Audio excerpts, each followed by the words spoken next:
All right, folks. Well, let's go ahead and get started. Good morning, everybody. Sorry for the early start this today. Got a very full agenda, so we're going to go ahead and get started. Um, it is the already April, and we are at the full body meeting for the employee forum. So welcome. April, for those of you who don't know, is Sexual Assault Awareness Month here in the United States. So several of our agenda items are relevant to that topic today. And our first special presentation, which I'm going to present, is Ms. Holly Lovern, the Gender Violence Services Coordinator. She's here to speak to us on university prevention in response to sexual assault and sexual harassment. So welcome, Holly, and thank you for being with us this morning. Thank you so much, Katie. All right, I'm going to share my screen. Sure thing.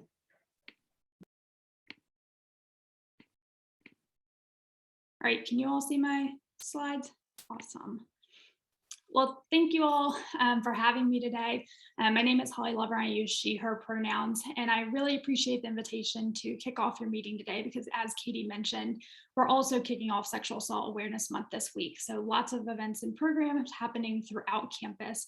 And I'll talk more about where y'all can find more information about that if you're interested in getting involved. But today I plan to briefly share with you all more about the advocacy and support we have available on campus through my role as a Gender Violence Services Coordinator, as well as information about prevention efforts that are happening on campus from my colleagues, the Violence Prevention Coordinators. So I wanted to start off by sharing more about my work as a Gender Violence Services Coordinator. We're called GVSCs for short. There are two of us, so it's myself and Kayla Zollinger. And in our role, we serve as our campus version of a victim advocate. So we provide free confidential support and advocacy for all members of our campus community, including students and employees who have been impacted by sexual violence, interpersonal violence, stalking, exploitation, or sexual and gender-based harassment. And so as a confidential resource, that means that when individuals are connecting with us and sharing their experiences or seeking support, they are not making a formal report to the university or to law enforcement. And that information is going to be staying within our space unless we have either a release of information from that person to share information, or it falls within a scope of conduct that's going to be required by law for us to report. And so we go over our confidentiality with everyone we meet. Our confidentiality statements also on our website so folks can kind of know more about what does that look like and what does that mean for our space before they're connecting with us. We provide a range of services, which include anything from emotional support, help in identifying reporting options and navigating related processes, safety planning, accompaniment to meetings, both with the Equal Opportunity Compliance Office and law enforcement. It can include support for academics, on-campus housing, workspaces, and we do lots of referrals to campus and community partners and resources. And our support is really flexible depending on what somebody is looking for. So sometimes we jump on a call with someone for 15 minutes, answer a couple questions they have and never hear from them again, which is totally fine. And sometimes we'll be working with folks throughout their time at Carolina. So it's really going to be based on what's most helpful for them. Individuals are welcome to reach out to us to connect in whichever format is most comfortable for them. So if they'd like to email, they can send an email to mine and Kayla's joint inbox, which is mentioned on this slide. And they don't need to include anything specific about why they're wanting to meet. We get emails all the time that literally just say, hey, I want to meet with you. And from there, we'll respond to that initial outreach and share more about our confidentiality, our services, and our availability to connect. If folks want to call us, they can also reach out to the number it's listed here. If they reach a voicemail, we just need folks to share a number that's safe for us to return their call so we know that we can access them in a safe way. But again, they don't have to share any specific information in that voicemail beyond they want us to reach out. We're currently meeting with folks via phone, Zoom, or in person, and we really appreciate kind of the increased access that remote and virtual environment has brought us. And so we'll continue to offer those three options for folks. And our offices are located in the Carolina Women's Center, which is in Suite 101 of the Stone Center. But we're also happy to meet with folks wherever they might be more comfortable on campus, because we recognize with us being in the Women's Center that might not be feel accessible for everyone in our campus community. So if you're interested in learning more about our work, you can find more information on our website. And if you're on Instagram, you can find us there too.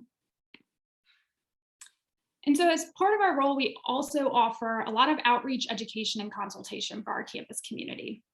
So a lot of times if folks have a question about like maybe how to respond to a professor notification that they received from us on behalf of a student, or maybe a colleague disclosed to them and they're trying to figure out how they can best support, we're here to help with that. And so we often don't need much specific information about who you're trying to support or kind of their experience in order for us to provide you some resourcing and some support in doing that. So we always encourage folks, please feel free to call us, and we would love to share insight and kind of help you navigate whatever you're thinking you might like some support with. We also love having the opportunity to meet with different groups, and we're happy to pop in for 10 to 15 minutes like I'm doing here today, or facilitate a longer training or presentation if that's what you're interested in. We mainly focus on topics like supporting individuals who are impacted by violence and harassment, options and resources available on campus, and how we can better create trauma-informed environments across campus, whether that is like in the classroom environment, virtual meeting spaces, or like student organizations. We're also happy to tag team presentations with other offices on campus. So if you're interested in us doing kind of a duo presentation with our violence prevention team or the Equal Opportunity Compliance Office, please feel free to reach out, and we're happy to coordinate and discuss what you might be looking for. We also have a couple of different resources I wanted to make sure that I mentioned here today. One being a healing library that we launched after we kind of returned back to the office from the pandemic. And this is a library specific to our offices and space where folks can check out books that are related to experiences of violence, trauma responses, and healing. And we've seen folks have some really great interest in being able to just kind of access information in different ways. So we have a list of our books that are available, and folks can reach out to us through our website if they're interested in checking one out. And then we've also been working in the last year or so to really think through how we could increase our digital resourcing on our website so that if folks aren't comfortable reaching out to us or can't, they can still get some information about things that we often receive questions and inquiries about. So we've created a therapy support guide that offers information about how to find a therapist and considerations for starting therapy that includes info about resources that are specific to our campus and the community, but also really centers trying to help folks access trauma-informed therapy and providers. Another resource I wanted to make sure I definitely mentioned today is that we've created a faculty guide for supporting students impacted by violence and harassment. And so a lot of times when we send out a professor notification, we'll receive an email back from faculty. They're expressing their support. They're really glad that students have reached out, but they're like, I don't know exactly what it looks like to be trauma informed in my classroom, or I really want to support the student, but I don't know exactly what that might be. And so we've tried to compile kind of practices that we've seen across classes, across disciplines on our campus, and offer some ideas and considerations for professors and faculty to think through. So when you are thinking about how do I create kind of a more trauma-informed learning environment, or how can I best support a student, there's some ideas already there. And you can kind of take what makes sense for you in your class and tailor other ideas. But we also welcome folks to always reach out to us in cases like that. If they have questions, we're happy to brainstorm, what could this look like for your class specifically? We are definitely not the experts across disciplines or fields, but there are, I think, a lot of strategies that can be used kind of generally in the learning spaces. And we want to make sure we can support you in thinking through what is that balance of upholding learning objectives and goals for courses, but also providing students with that flexibility and support. So again, all these resources I've been mentioning are on our website, and we're happy for you to share those, download them, and use them how you can. So I wanted to also shift a little bit into the prevention side of things. So unfortunately, my colleagues weren't able to join this morning, but our prevention work on campus has shifted in a bit the last couple years or so, and our new violence prevention coordinators started this past November. So Shelley and Sloan oversee campus-wide awareness, education, and prevention efforts related to violence and harassment. And that's ranging from everything from our One Act bystander intervention program, the Haven support training that I know a lot of employees on our campus have taken, and then various programming around healthy relationships and consent, which they might do in like a department, they might do with a student organization. So really just any group that's interested in having these conversations.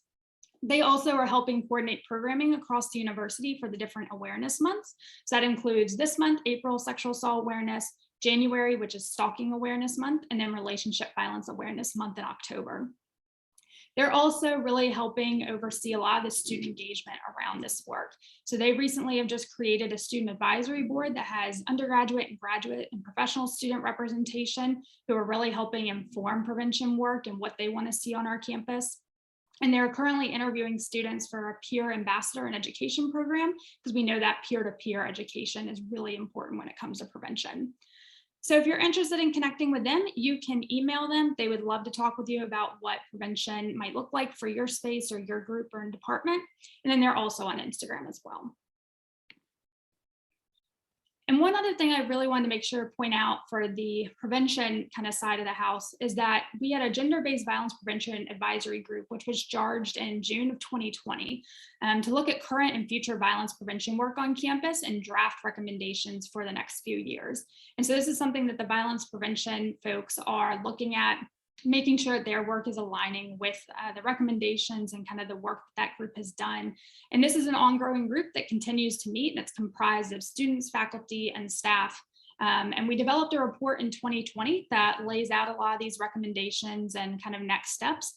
And you can find this information about the group and the report on the Safe at UNC website. And so I just mentioned the Safe at UNC website, and that's the one I always like to close out any presentation with, because it's really the greatest online hub we have for information about response, support, prevention, and you can find a lot of the information I mentioned here on this website. And so at the very top right now, you'll see there's a banner. If you click on that banner, that's where you're going to be able to access the Sexual Assault Awareness Month calendar we have and programming that's going on. So we have a couple events coming up this week and then throughout the rest of the month. And we would love to have you all there and joining us if you're interested.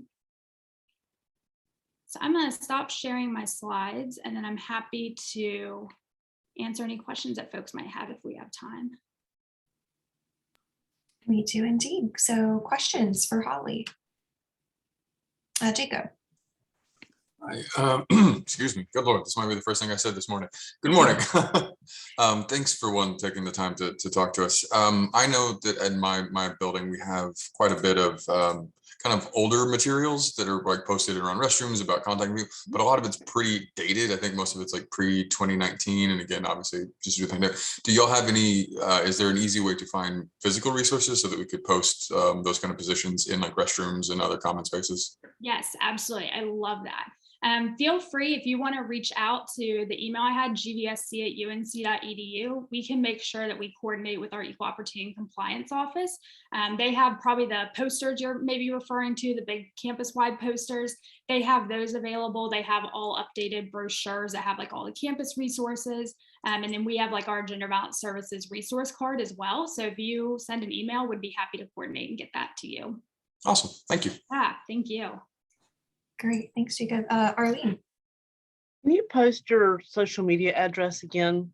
Because Yes. it went by so fast, I couldn't write it down. Let me put it in the chat actually, so that way you all have it.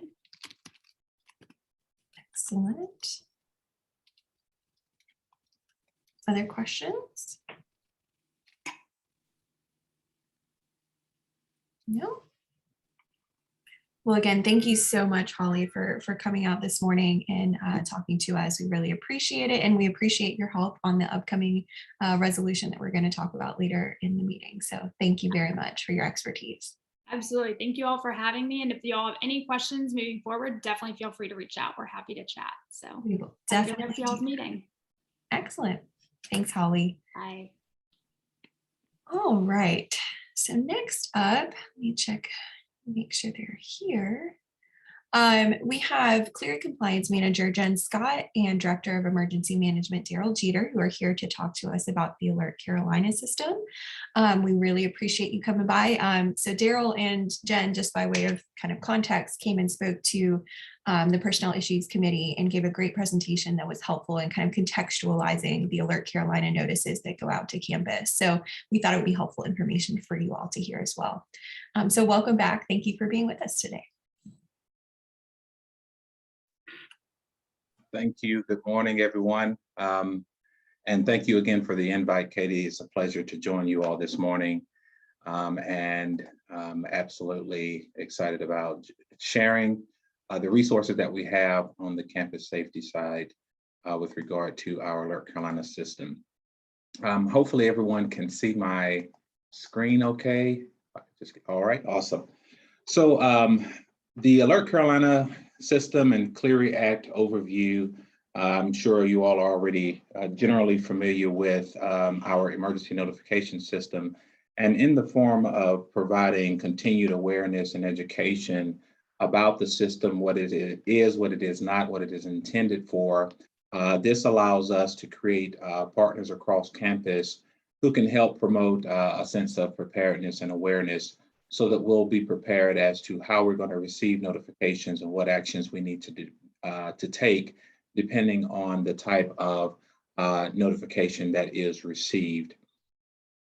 So our Alert Carolina system is just that. It's an emergency notification system.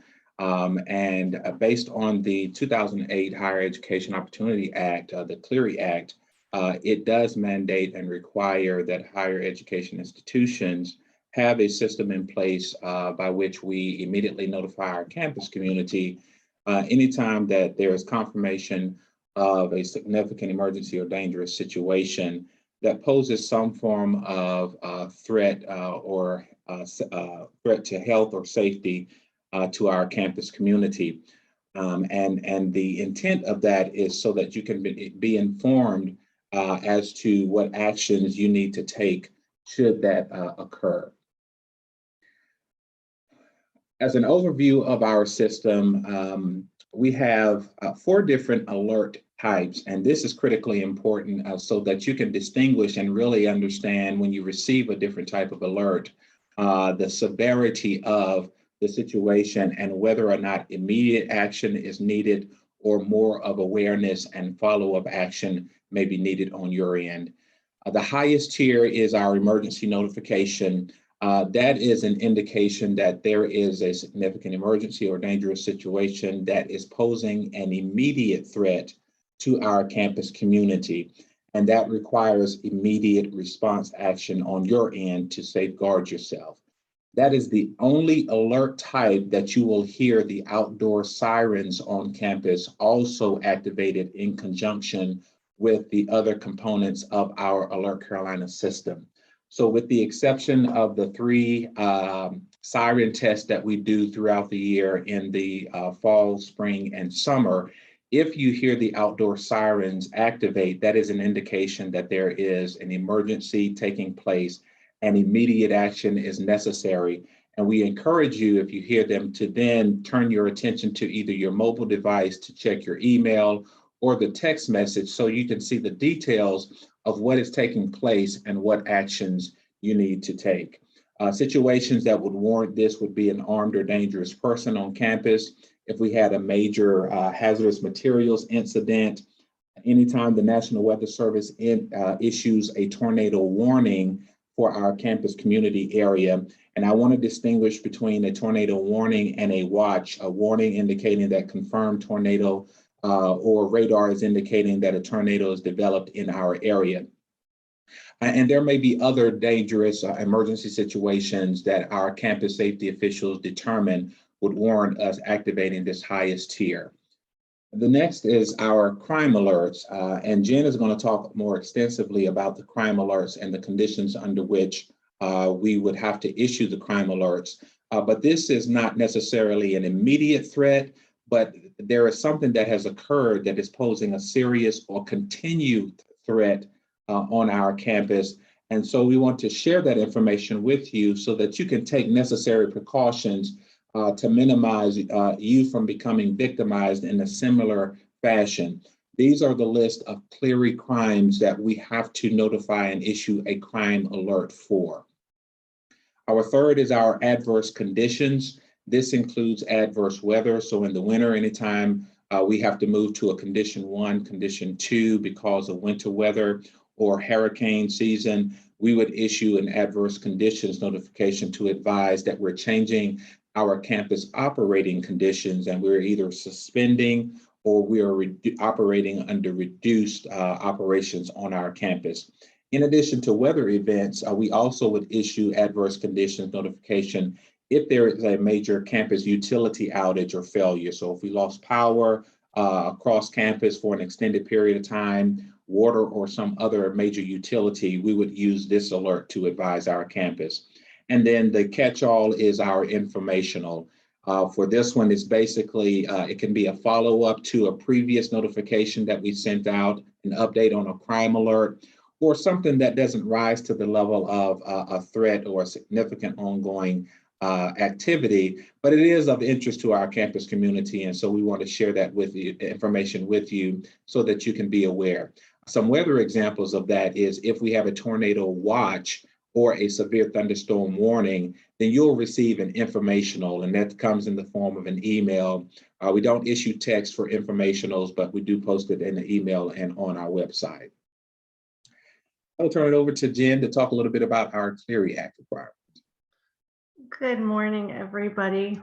So the Clery Act requirements are kind of a little bit of a smaller subset of our Alert Carolina notification efforts. The Clery Act determines the circumstances under which we are required to send crime alerts and emergency notifications, just those two types of messaging. When we send crime alerts, we're talking about Clery qualifying crimes on Clery Act geography. And so when we talk about Clery qualifying crimes, those are the ones that you saw in the list on Daryl's previous slide, things like arson, aggravated assault, stalking, burglary, some sex offenses, hate crimes. It is a limited set of the types of offenses that can occur. And it also has some restrictions as to where they occur. The university is required to send these alerts only when these incidents occur on property that the university owns or controls, right? So if they're happening in a parking deck, in a residence hall, in an academic building, on a street that runs through our campus, that's Clery qualifying geography. But we're not going to see crime alerts go out when things occur in apartments, right? Private residences,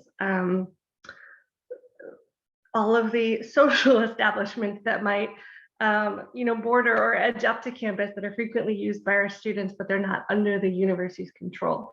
So, emergency notifications are much broader in that they cover a wide variety of types of things, but Clery Act crime alert requirements are much more specific than just things that are happening that the student or that the campus community is interested in. So it has to be a particular type of incident that occurred in a particular location that poses as a serious or ongoing threat, as Daryl previously mentioned. And this is a case-by-case analysis of what's happening, right? What are the particular circumstances of a situation, and do they pose a serious or ongoing threat? Some questions or pieces of information that we might use to make that determination.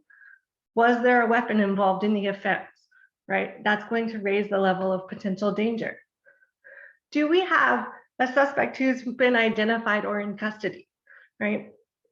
Even if an armed robbery has occurred right beside the old well, if that individual was then arrested on scene, they are no longer posing a threat to the campus community. They're in custody. That situation is going to be adjudicated as it will. So if we have an offender in custody, we're not likely to send that crime alert message. We're also going to look at if we have an offender who's known direction of travel. So let's say we had a motor vehicle theft outside the Dean Dome, right? And we know that that person has driven away from campus, in towards Durham, for example. Again, might not be a serious or ongoing threat. The other factor that we assess when we send crime alerts is whether or not the incident has been reported to us in a timely manner. How long ago did this incident occur? Folks report things that they experience when they are ready to do that. And it is not always immediately after it has occurred. It can be days, weeks, or months after something has occurred that someone comes forward to report it. We see this often with folks who are experiencing sexual or relationship violence, and that's okay, right? People have the right and the freedom to report things when they're ready.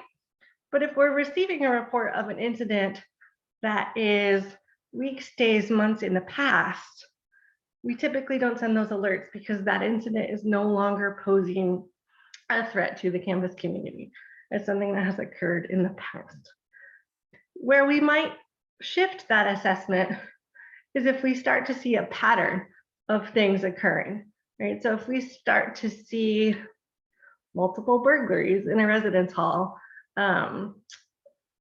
after, if we saw multiple burglaries after sporting events, or we saw, a one individual in the same location committing repeated acts of violence, we now have a pattern of behavior that would trip the Clery Act's ongoing threat requirement.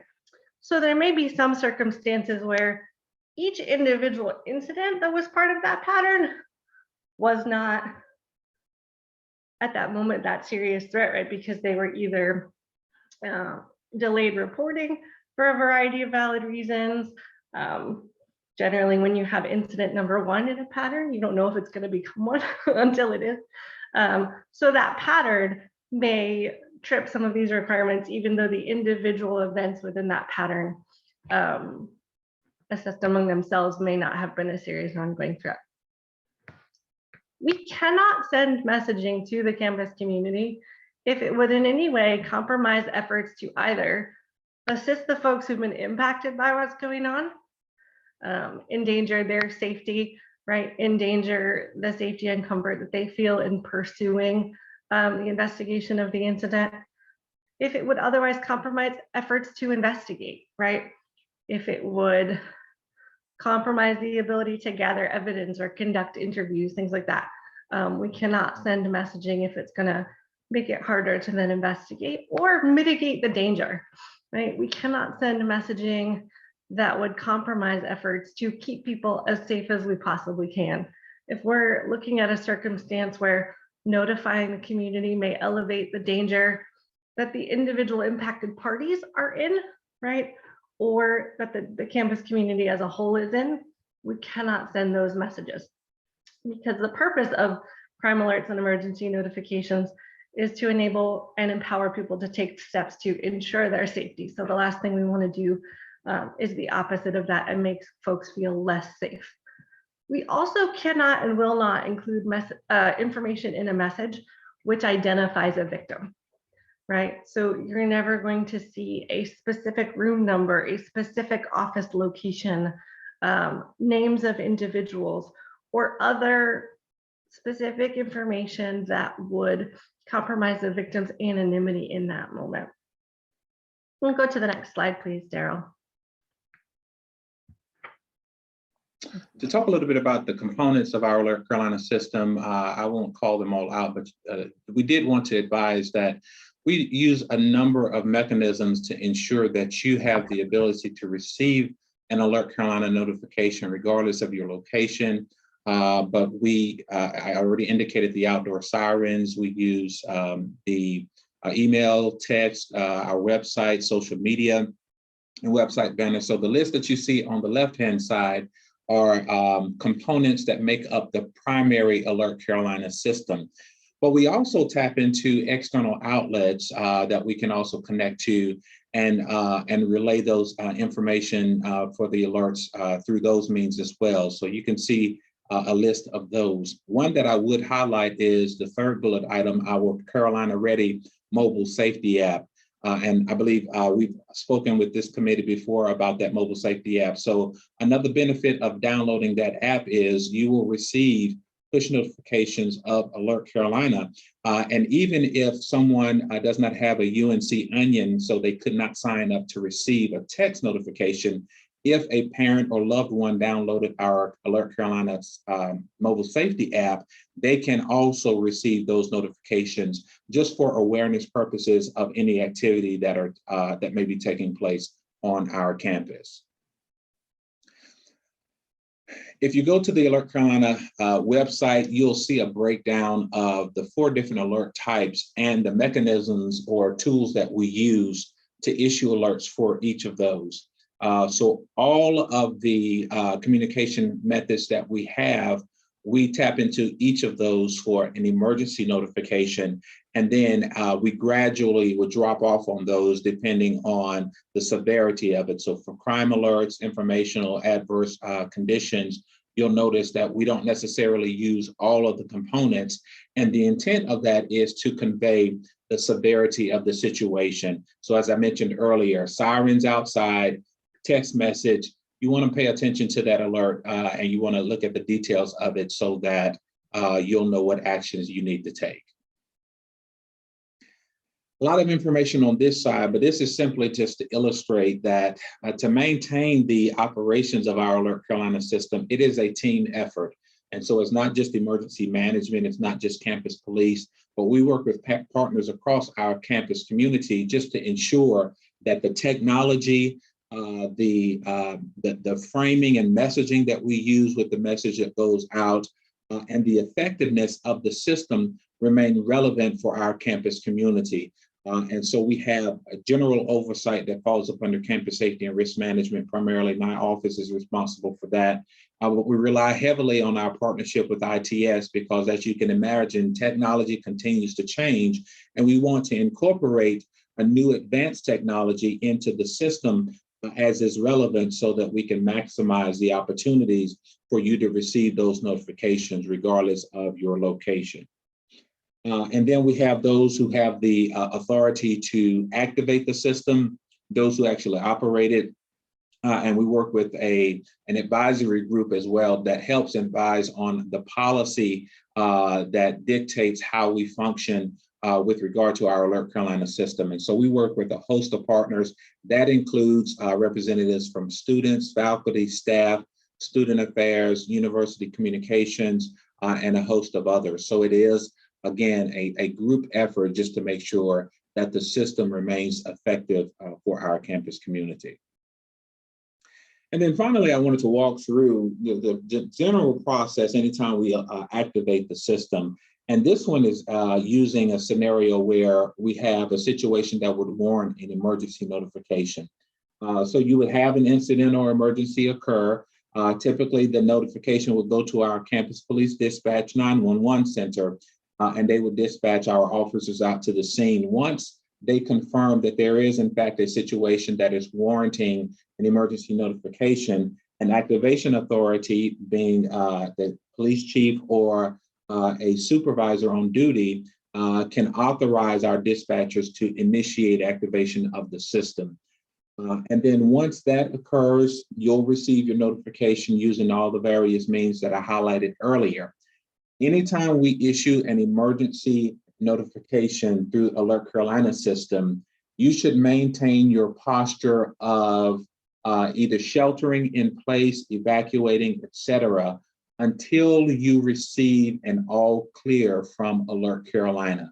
So reports from others or hearing on the news that the situation has been mitigated, if you have not received an updated text message or have not heard the sirens reactivate to indicate that there is an all clear, you should again maintain whatever posture you have taken to safeguard yourself until that is issued, because we will never issue an emergency notification and not follow up with an all clear at the point at which campus safety officials have determined that the threat no longer exists on our campus. So if you're off campus and you receive that emergency notification, you should remain off campus until the all clear is received.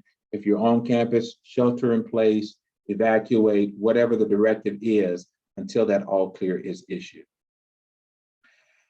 Closing points, campus safety, it takes all of us. And so we want to ensure that this is a collective effort. That's why we're here with you all. That's why you invited us. And so we thank you for the partnership, and we thank you for being ambassadors for safety on our campus.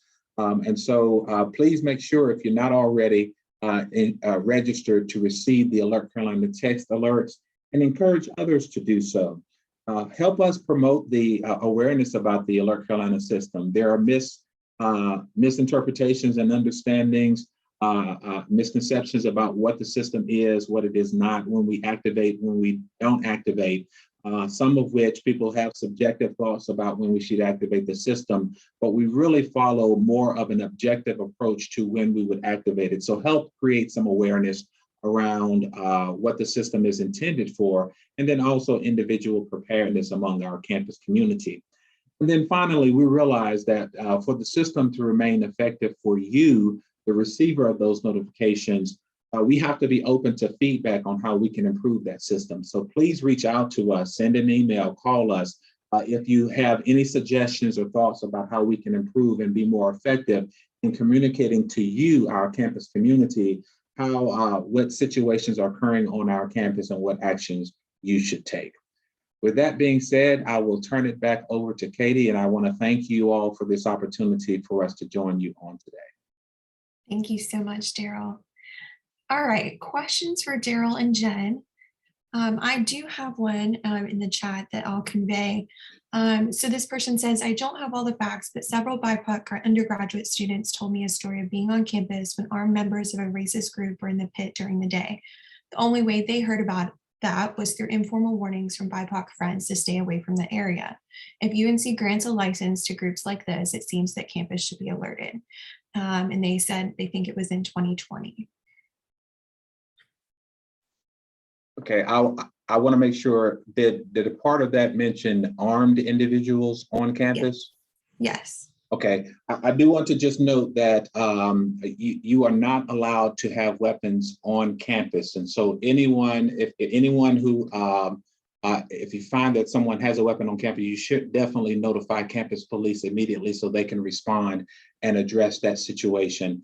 I would have to see the details to reference that specific incident, but I was talking generalities about what I understand to be the context of it. In the absence of the weapon itself, if that in fact occurred, that is illegal. Not necessarily every situation where someone is on campus with a weapon would necessarily warrant activation of the system. The officers would respond and they would use their discretion to determine if the individuals are compliant and acknowledge and leave the area. There is no longer a threat in the area. So we would not necessarily notify the campus community. There may be a follow-up acknowledgement. An example of that would be an informational message just to inform the campus community of the situation that occurred and what actions were taken to mitigate it. But that wouldn't necessarily warrant an emergency notification. If there was determined to be an immediate or ongoing threat, then that would trigger us activating the systems. Now, I do want to separate. So if we pull the weapon out of the system, out of the situation, you have groups that have various viewpoints that we have to, as a public institution, be open to free expression on campus. And so you may disagree with ideologies. And so because a particular group that shares an ideology is on campus and exercising their First Amendment right, we wouldn't necessarily activate the system to notify the campus community of a particular group that is on campus. But if it meets any of those criteria, if there is an immediate threat, a significant or ongoing threat, or some other public safety concern, then we would definitely utilize our system to advise the campus community. Hopefully that addresses the question. Thanks, Daryl. And then I got a follow up in the chat. What about the threat to BIPOC persons if the KKK was given a permit to meet and speak? The threat for BIPOC individuals, Black, Indigenous, people of color. Okay. So I would go back to my previous statement about ideologies and people who represent various groups. We understand that there are sensitivities and even real perceived threats that people have and concerns because of what various groups may represent. But we also have to be cautious on our end to make sure that we are not infringing on the rights of free expression on all ends, even if we disagree with them.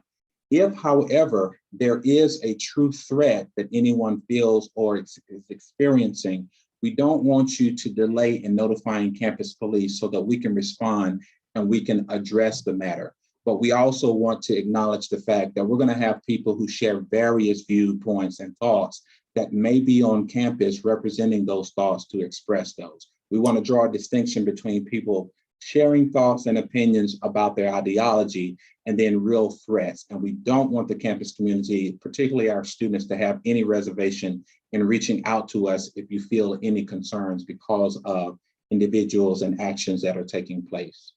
I guess the thought behind it is a prevention effort so that students can know about kind of these folks are on campus, and if they don't feel safe coming to campus, they would have the awareness and knowledge beforehand to know and make informed decisions. So I think that that's kind of the effort here, is to try and figure out a way to put all of the information out there that this group has been granted a permit or is planning to speak on campus, like somehow to give everyone the awareness and tools they need to feel safe on our campus community. Thank you for that clarification. I will take that information. That would be a tool separate from the Alert Carolina system to communicate, but we can certainly talk with our partners in student affairs to see what opportunities may be out there for us to provide any awareness to our campus community if there are going to be any planned activity, so that people, if they feel more comfortable to avoid that area, they can certainly have the information to do so. Great, thanks, Daryl. Katie, Yes. this is Amy Johnson. I just signed on a few minutes ago and may have some information that responds directly to that if it's appropriate in terms It is very appropriate. You're welcome to bring that forward. All right, so as folks may know, this has been a request that the university has received for some time, and one of the things that we are working both with Derek and our colleagues in IIRM, as well as our colleagues in IT, to create a resource for this. As Derek has rightly noted, we do need to do something different from the Alert Carolina system, because that is a very particular thing that has to respond to specific issues. However, sending out a more discretionary notice about this group may be on campus, please be aware, there may be sensitive messages or images shared, and avoid the area as you like, is something that we are working on as an opt-in tool that the university could sign up for. We are right now, our Rave software, I'm going to quickly get out of my element here in terms of talking about IT, so I will only touch on it very briefly, but our Rave software, which underpins such a system, currently doesn't have the ability to sort of divvy up messages in quite the way that we need it to have both the Alert Carolina and its specific needs met and this more sort of discretionary system. But they have recently made some upgrades, and the university is signing on, and I understand doing some testing this semester to do that. And I have coordinated with Mike Barker and his team just as soon as that's available to try to develop something. So more to come on that, but right now we're waiting on the technology to be able to do what we want to do. So I share that just in case it's helpful. Technology, but yes, that is very, very helpful. Thank you for that update. Other questions for Daryl and Jen? I did have another question in the chat, just kind of tangentially related. Who grants groups approval to come onto campus and speak? Does anybody know that? So with regard to facility and space requests, those typically are handled through either the union or facilities, and it depends on the location that the group wants to host the event. And so that information is on site. There is a request form that has to be submitted, and there are several partners on campus that would have to support an event that have the opportunity to review that. And then once that is determined, then the approval goes to the requester, and then the appropriate or necessary notifications will go out. Great. Time for one last question, Arlene. This may be a question that's, again, technology is not ready for it, but a way to go, hi, I am X distance from campus, therefore I do not need these informational alerts. I don't know if the technology can support that or not. So specifically for the Alert Carolina system, the notifications that we send out, we do not put geographical boundaries around those because it becomes difficult on our end if someone is off campus, wants the alert so they can avoid coming on campus, versus someone who is off campus doesn't want the alert. So we'd rather everyone get it, and then you can use your own discretion whether you want to dismiss it or that is relevant for you. But we do encourage you, if you are affiliated with the university, we definitely encourage you to sign up, because you never know what situation may occur where that notification could be life-saving for you or others. There are also some Clery Act reasons why we don't limit the geographical scope of those notifications. And part of that is because the university has spaces and places that students are frequenting all over the state and all over the country, research facilities, internship sites, field sites, et cetera. And those are all subject to those notification requirements.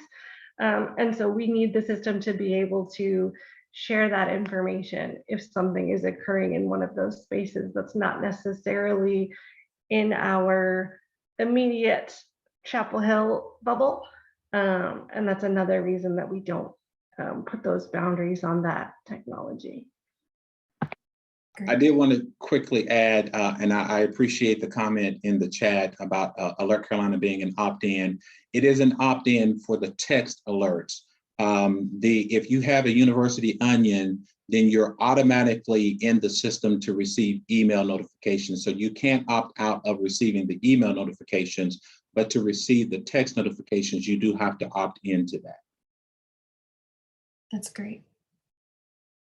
Excellent. Well, thank you both again for coming out today and giving us this really helpful information. And thank you both for all the work you do to keep our campus community safe.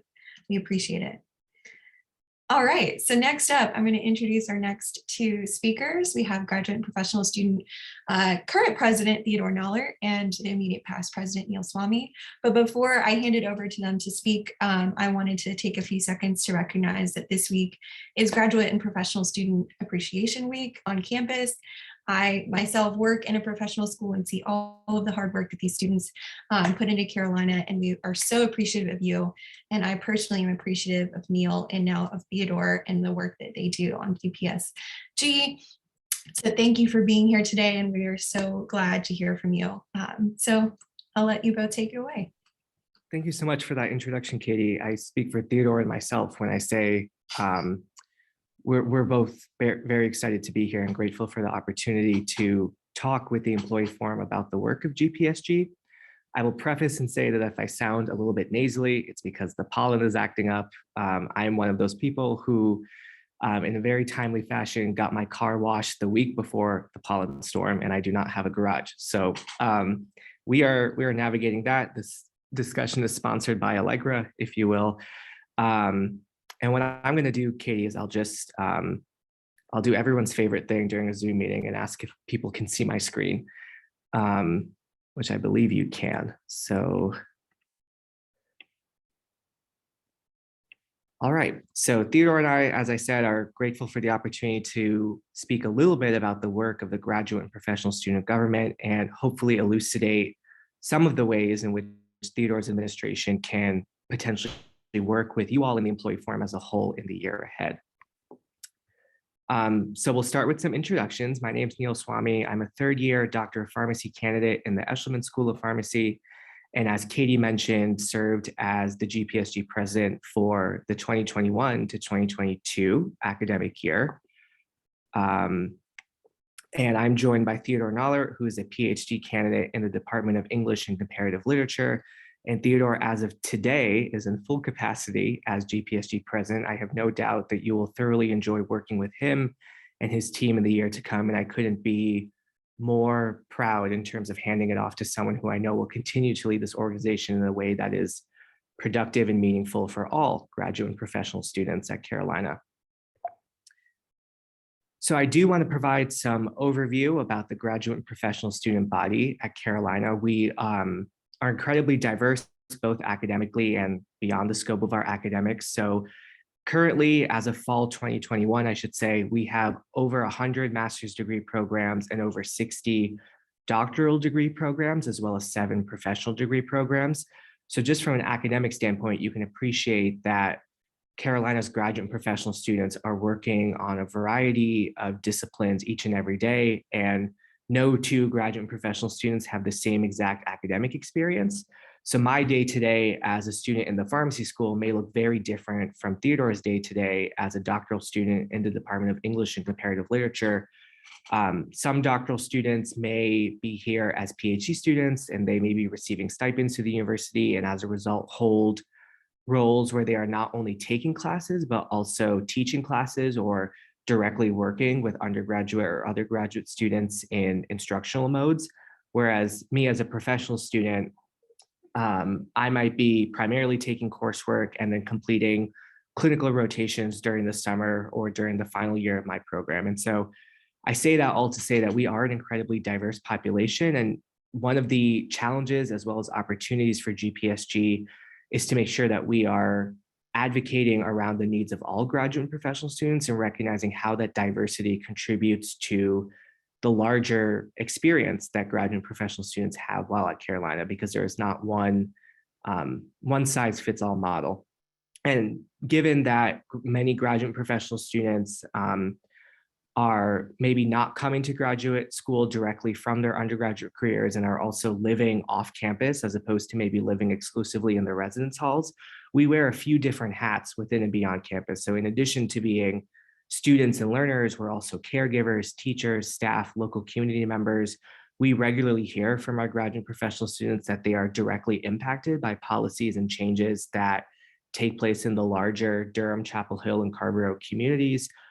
This has been especially true amidst the COVID-19 pandemic, when graduate and professional students have navigated mask mandates, vaccine expectations, similarly to how I know all of you have had to do as employees at the university, who are also very closely tuned into the larger surrounding community and issues that happen there.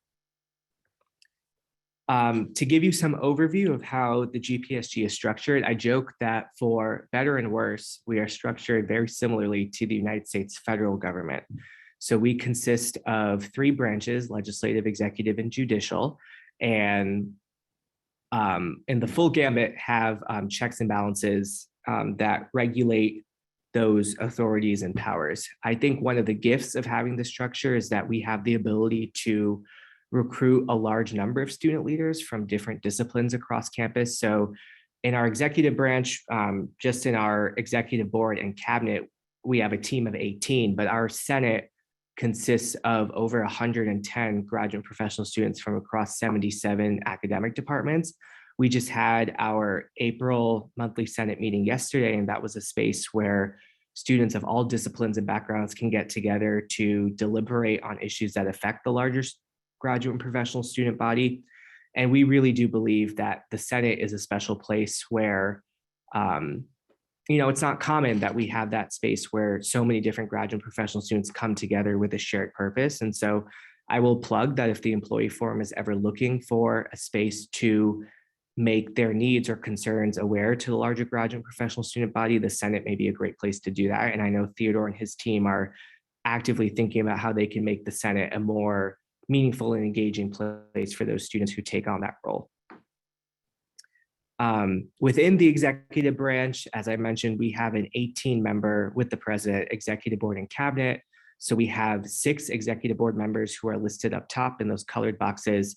And then each executive board member oversees multiple cabinet directors, with each cabinet director overseeing a particular functional area of GPSG's advocacy portfolio. So to give you an example, the Vice President for Communications on our executive board oversees our Director of Assessment and Director of Digital Media.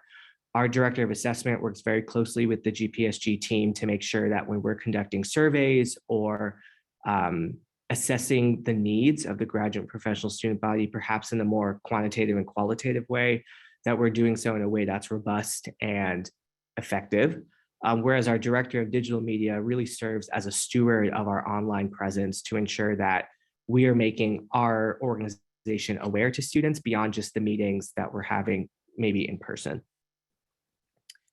And so as I close out my term, yesterday was my last day as GPSG president, I can't help but reflect on some of the accomplishments that my team and I have achieved this year. As I'm sure you all are aware, as employees of the university, this year has been especially unique in that we've been navigating the ongoing implications of a pandemic while also trying to move back to what was our old way of normal, if you will. And so some of the accomplishments listed on the slide that I want to elaborate on: our Senate created an emergency relief fund for graduate students whose academic timelines were disrupted by the pandemic. So we allocated $80,000 to graduate and professional students who had new academic needs or timeline needs as a result of the pandemic. When the campus safety and security fee was increased from $30 per student per year to $60 per student per year, that was per a UNC system mandate.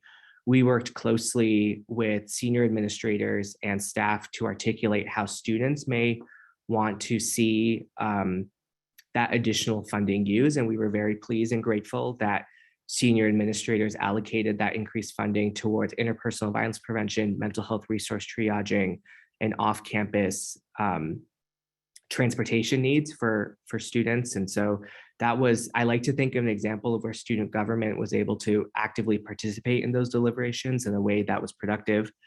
And I'll also add that I, as president of the GPSG, represented the graduate student body on the search committee for our executive vice chancellor and provost position. That was a phenomenal opportunity to make sure that when we were recruiting candidates and inviting them to campus, that they were actively thinking about how the provost team and office can work with the graduate and professional student body and make sure that those needs are considered in that role. This year, the GPSG launched a presidential leadership council, which convenes presidents of 19 different graduate-led student organizations across campus. And the goal was to simply bring student leaders together, even in a virtual format, to make sure that different organizations can have their needs heard. I'm so proud of the group that was assembled that year. We actually have our last meeting this evening, so looking forward to that. In fall 2021, we worked closely with Vice Chancellor Johnson and her team in the Mental Health Summit and presented on some of the anecdotal needs that graduate and professional students have shared with the GPSG. I know from looking at the Zoom call that some of you were at that summit, and I hope that you found that meaningful and impactful as you think about how you're supporting yourselves and one another, and perhaps the students you work with in their mental health needs. And then yesterday, during our final Senate meeting, we introduced some legislative changes to try and restructure our Senate in a way that is better aligned with our organizational goals. So again, these are some of the accomplishments. None of this would be possible without the larger team. And I know much of this is due to the advocacy that Katie Musgrove and Mimi Chapman of the Faculty Council have given. And so we are so grateful for this partnership. And we hope that as we continue to grow as an organization, that the Employee Forum will continue to be an ally for us to ensure that our populations, as much as they may have diverse needs, are also coming together when there are common issues that affect all of us. And with that, I will turn it over to Theodore to elaborate on his goals for the year, et cetera. Great. Thanks, Neil, and thanks, Katie, and everybody here for having us. I'll try to keep it brief. I'm sure you have a busy agenda, and I know that less time in meetings is good. So we know that there's an all-funds budget that Nate Kaufman has prepared and that has gone to the Board of Trustees. And I think that it would benefit the GPSG and a lot of other groups to have access to that budget, work through it, and then meet with Nate and other folks involved in preparing it to make sure that we understand what it means. I think that having fiscal transparency at the university ultimately benefits all of us, and it benefits the health of the institution. And so I think that probably won't be a tough ask, but I do think it's something we can coordinate with the Employee Forum and undergrad student government, for instance, on requesting and then trying to parse and interpret. Within GPSG, some of the stuff we're thinking about doing, there's a lot of kind of internal procedural stuff we're going to revise that probably isn't super interesting to you, although you're more than welcome to write us if you're interested. But we are going to launch a first-year graduate and professional student mentorship program that's designed to target really a sense of community belonging and kind of more holistic well-being. A lot of programs have professional mentorship opportunities, but they don't necessarily provide someone with a kind of, what is it like to live here? How do I put down roots for the however many years that I'm here? I think it's something like 2 to 7 years potentially for the range of grad and professional students that we have. And so some folks are only going to be here long enough to get to know the place and then go, and other folks are going to be here for a significant chunk of time. And so we're just trying to figure out how to make sure that everybody can feel like this place is home for as long as they're here. We have some system-wide issues that we're coordinating with other institutions on, specifically surrounding things like stipend advocacy, representation of the Board of Trustees, which I know is a state level policy and not a university policy. And so there's an association of student governments that we work with. There are some state advocacy committees at other institutions, and we do meet with legislators as well. We have several partnerships, both with our district legislators and also through these advocacy groups. We're kind of coordinating an approach to grad student issues around the state. So I think that is perhaps one area where we want to be on the same page with the employee forum as much as we can about the kinds of questions we're asking and the kinds of priorities that we're sharing, particularly when it comes to things like thinking about the fiscal situation for the university and where funding is supposed to come from and when pay gets raised and for whom. Those are things that I think it's really critical that we have really free and open conversation about, to make sure that when a meeting shows up on the calendar, we've talked to all the right people beforehand and don't say anything that turns out not to be a great idea in retrospect because we didn't know some important information. So I'm a huge advocate for having those important conversations early and taking whatever criticism needs to be taken in order to make sure that we have a smart plan and not a well-intentioned but ineffective plan. The last point I want to make is just that we're already, I think, de facto, at any rate, coming out of the modalities that we were used to during the pandemic with probably some long-term shifts. But we have a real sense that grad and professional students, like everybody else, are dealing with the aftermath of a lot of isolation. And so we're thinking, how do we build these physical networks, both for our professional benefit, for informational benefit, but also, just, I don't know a better word for it than a kind of spiritual benefit. I'm not personally a spiritual person, but I don't think it's an aspect of life that can be discounted no matter what beliefs you hold. And I think it's something that requires more sustenance, and that's something GPSG is going to try to provide. So I hope that's a quick and intelligible overview of some of the things that we're hoping to do. There's a great team that has come together for the executive branch. We have a lot of senators who are engaged. And so, in whatever capacity that you interact with graduate and professional students, please feel free to contact me or anybody else and let us know what you're thinking or what you want to know about, and we're happy to engage on it. Katie, I don't know if we should be taking questions now or what the next step is, but. So thank you both, first of all, and I'm looking forward to working with you, Theodore, this coming year on all of these really important initiatives, partnering with you. And I would just want to give a huge shout out and thank you to Neil. I've really enjoyed working with you this past year.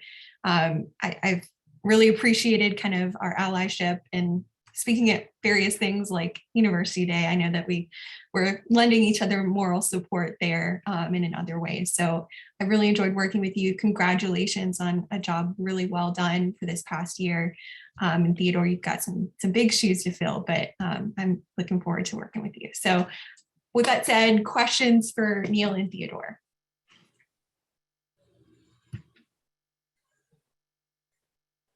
Keith in the chat, I agree. Neil, best human ever. That's very kind. Excellent. Well, again, we look forward to working with you, Theodore. Congratulations, Neil, on concluding your term, and best of luck to you, Theodore, moving forward this year. Thanks. Thank you for the time, Katie. Of course.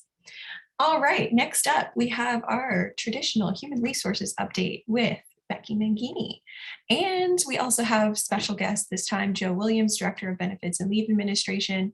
And we always, as always, have Jessica Pygis with us as well. So welcome, everybody. Good morning, everybody. It's good to see everyone. Happy April. Big thanks to Neil and Theodore. I look forward to working with you this coming year. Also want to thank Holly and Jen and Daryl. I would be remiss if I didn't point out that the Equal Opportunity and Compliance Office is also a big part of the campus's response to gender-based violence. We consider ourselves remarkably lucky to work with Jen and Daryl and Holly and her team and the GVSC group in particular. as I think Holly noted, but just a reminder to all of you, if people experience gender-based violence and wish to report, they can do so through the police, they can do so through the EOC, or they can do either or both if they wish to pursue formal action. And then, of course, they outline some of the informal actions. I also want to just give a notice that you all will be getting some notice about additional training on gender-based violence. As you'll recall, there is a requirement that employees go through that training every other year. This is different than the training you receive for being a CSA or a responsible employee. Many of you just recently went through that training. It feels like there's a lot of training. I don't think we can ever get enough of it, but I just want to give everyone a heads up that more of that is coming, and you'll see a notice about that in the coming weeks.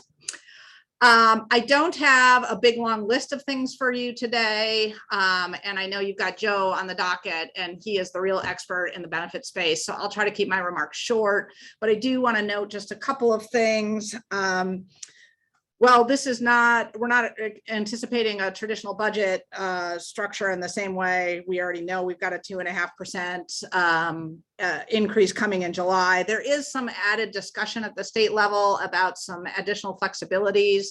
I'm part of a task force with the Office of State Human Resources, sort of asking questions about ways that we might lend some flexibility on the SHRA employee side. I wish I had lots of updates to share. I don't, none of that's moving particularly quickly, but I will tell you that there are conversations happening at the state level about things that we might do to protect and preserve our employee base and ultimately identify some more resources for financial compensation. I will also note that the Board of Governors is meeting today in Western Carolina, and they are having, as part of their discussion, a conversation about 2 sets of personnel rules, which I'd mentioned previously to this group. One of those is to delegate more authority to the local boards of trustees to take on several of the actions that have required system office or Board of Governors approval. That will ideally speed some things up and limit the number of steps that we have to go through. The question will be, once that, if assuming it passes, the authority is delegated to the Board of Trustees, we will then need to seek authority to have that further delegated to the campus so we can do everything in the HR office, or identify the things that need to happen at the HR office and then the things that need to go to the BOT for approval, as opposed to the system office or the Board of Governors. The other change that's coming in those policies, should it happen, is that previous salary would no longer be considered in promotional increases for those, or for in promotional opportunities. This is for EHRA employees. There are conversations happening about how that would, about how we can make similar changes on the SHRA side, but that is not for the Board of Governors to approve. That has to happen with this Office of State Human Resources. But all in all, this is good news. I feel like I've been advocating to get this change. The forum's been advocating to get this particular change for some time. And we're actually at the point where they're taking some action. So bravo, and more to come. What we anticipate will happen is there will be discussion in the Board of Governors meeting today. And then ideally, fingers crossed, it will pass. Then it will go back to the system office to tell us how to implement. So I'd imagine we're another month or so, month or two, probably, before we have guidance on what the implementation is. But we do have some forward progress. I also want to just point out many of your units have submitted their future of work proposals. Those were due at the end of the month, of last month.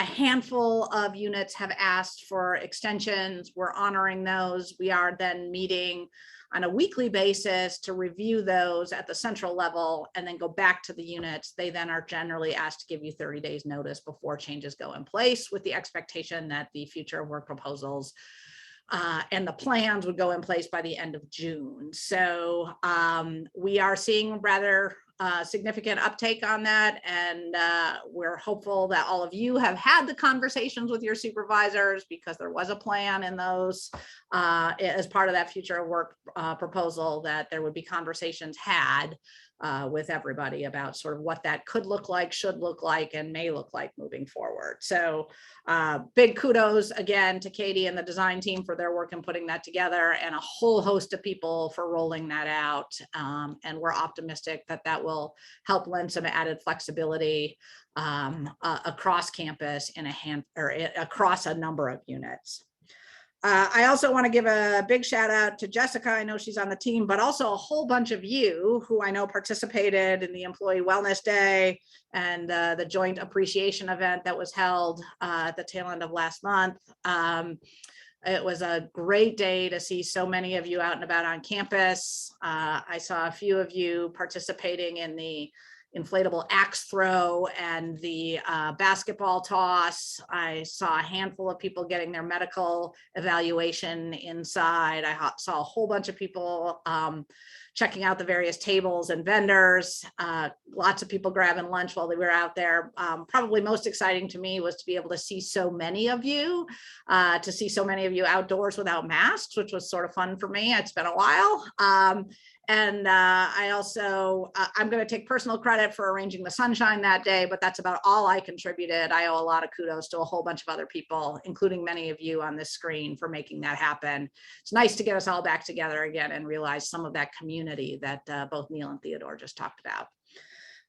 And then just a final reminder, there have been some notices sent out. I believe there's another one coming. Next week on Thursday, it is a student wellness day. As part of that, you'll know, as we've talked about a number of times, we don't have the authority to just grant a full off day for employees, but we have requested that supervisors and managers, to the extent possible, not schedule meetings on Thursday, the 14th of April.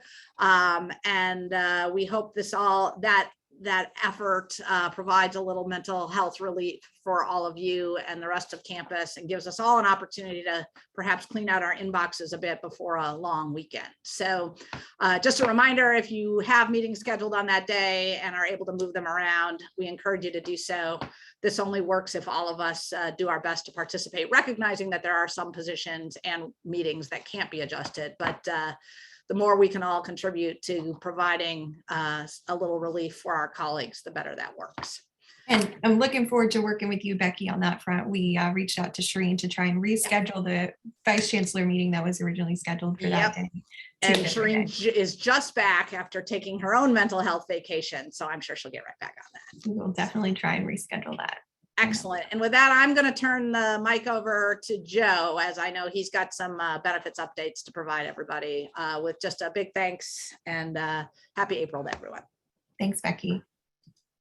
Welcome, Joe. Thank you for being here. I know we had, just for everyone's context, we had some questions around mental health and telehealth coverage and some kind of confusing messaging going out about that. So we wanted to hear from Joe on clarifying that for everyone. So thank you for being with us today. Thank you. It's good to be here with you all. And I just wanted to just let you know that I did kind of raise the question about the telehealth sort of messaging that was sort of going out. And essentially what was going out was telehealth visits. That's the ones you do on your phone or iPad or virtually. That telehealth visits were not going to be covered. That was kind of what was sort of said to me. And of course, in checking on that, telehealth visits have always been covered on the state health plan. I did reach out to the UNC system office, to the actual state health plan as well, to ask about the telehealth and the future of telehealth visits. Now, what changed during kind of the state of emergency during the pandemic was they changed the reimbursement rates to providers, because they knew most people were not going to go into a doctor's office. And so they made a telehealth visit reimbursable at the same rate as an in-person office visit. Now, one of the things, of course, when you go in office, you see 2 or 3 people sometimes before you get to a provider, right? In that process, in a telehealth visit, you may see 1, maybe 2, and then the provider. So it is sort of a more cost-efficient process, certainly, to do a telehealth visit from the medical standpoint. However, during the pandemic, they kind of boosted up that reimbursement rate to the providers. Now, you and I typically, we're just paying a copay. We don't see all sort of the back end billing, how the state health plan through Blue Cross and Blue Shield, how they manage those reimbursement rates. What has now changed is that the reimbursement rate has gone back down to the normal telehealth reimbursement levels. And so that's really all that's changed. For you and I, we're still paying a copay. We can still do telehealth visits, all day long. We have that option. So really that did not get taken away from us. And, some people say, well, that's not fair to the providers. But again, what you, I think, have to realize is that, medical providers that are certainly providing these services, they've got those kind of negotiated kind of contract rates. And it was just sort of a bonus that they got those higher rates for the telehealth visits during the pandemic. That's definitely super helpful. It's strange that people were getting a little bit of misleading information there from their providers. So yeah, glad to hear that that's still an option for folks to have telehealth opportunities. Do we have questions for Joe on the benefits front? I mean, your benefits is always a hot topic for the employee forum. So I'm sure folks have burning questions for you while we have you as a captive audience. Thank you for being with us so early. Oh yeah, no problem. Glad to be here. Any questions? No questions for Joe? Well, thank you again. Like I said, the clarifying that for folks is really important because we don't want folks to think that a benefit is no longer available to them that in fact is. So we appreciate it. And thank you for, again, being with us so early in the morning for you. Yeah, no problem at all. Glad to be here. I'm at a benefits conference this week. It's just been an amazing conference. Susie Orman spoke at this conference about the financial needs, especially from employees, and about the importance of really maybe working through an idea of helping employees set up their own sort of personal emergency fund. And so I kind of look forward to sharing some of these ideas and some of the things I'm learning with my leadership, and then certainly would love to involve the employee forum with some of these ideas on how we can help employees and do a lot better job at really taking care of our employees. So like I said, I'm glad to be here. Thanks for all the work you're doing, Joe. Thank you. Next up, we got Jessica Pidges. Welcome, Jessica. Thank you, Katie. Good morning, everyone. I want to thank you all who took time out of your Friday on the 18th to attend the Employee Wellness Day, and also to the many of you that helped out that day. That event would not have been possible without you. There were a lot of different activities going on, and all the help was very much needed. Prior to that Friday, we had some virtual opportunities. Monday through Thursday, we had 15 sessions. These were fitness sessions, health education sessions, cooking demonstrations. So those were held prior to the event as we were trying to bring together both the virtual world, but also meet the need of coming together finally in person, which was awesome.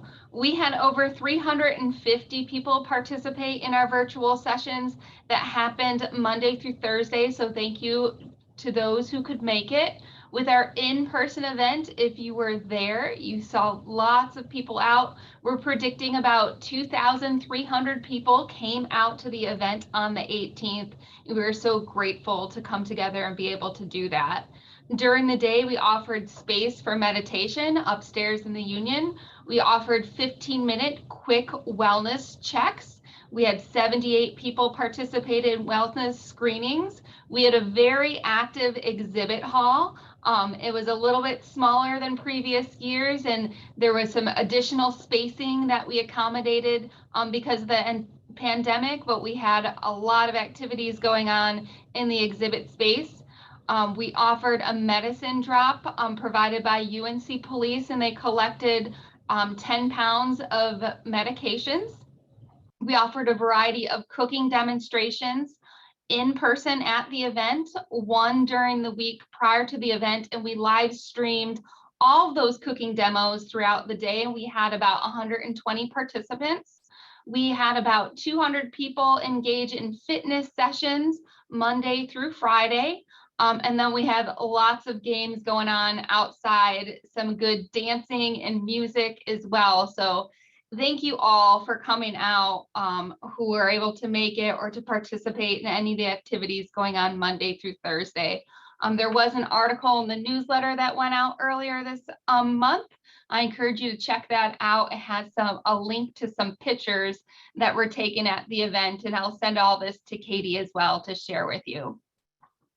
So this month in April, as Joe had mentioned, planning for finances, that's something that we're focusing on this month. Today at noon, we have our Wellness Wednesday. That is a new topic, financial planning for life. So if you didn't sign up for that, send me a message in Microsoft Teams so I can get that link to you. Next week, we have a session on paying off debt while building wealth. So we're really focusing on managing our finances earlier this month. On the 20th, we have a session on managing staff through stressful situations. This session was held a variety of times last May. It was very popular. Whether you're managing or supervising anyone, I encourage you to sign up for this session on April 20th.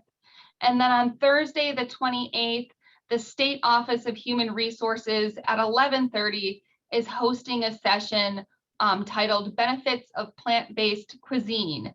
So that will close out the month on the 28th. And all of these you can find on the HR events calendar.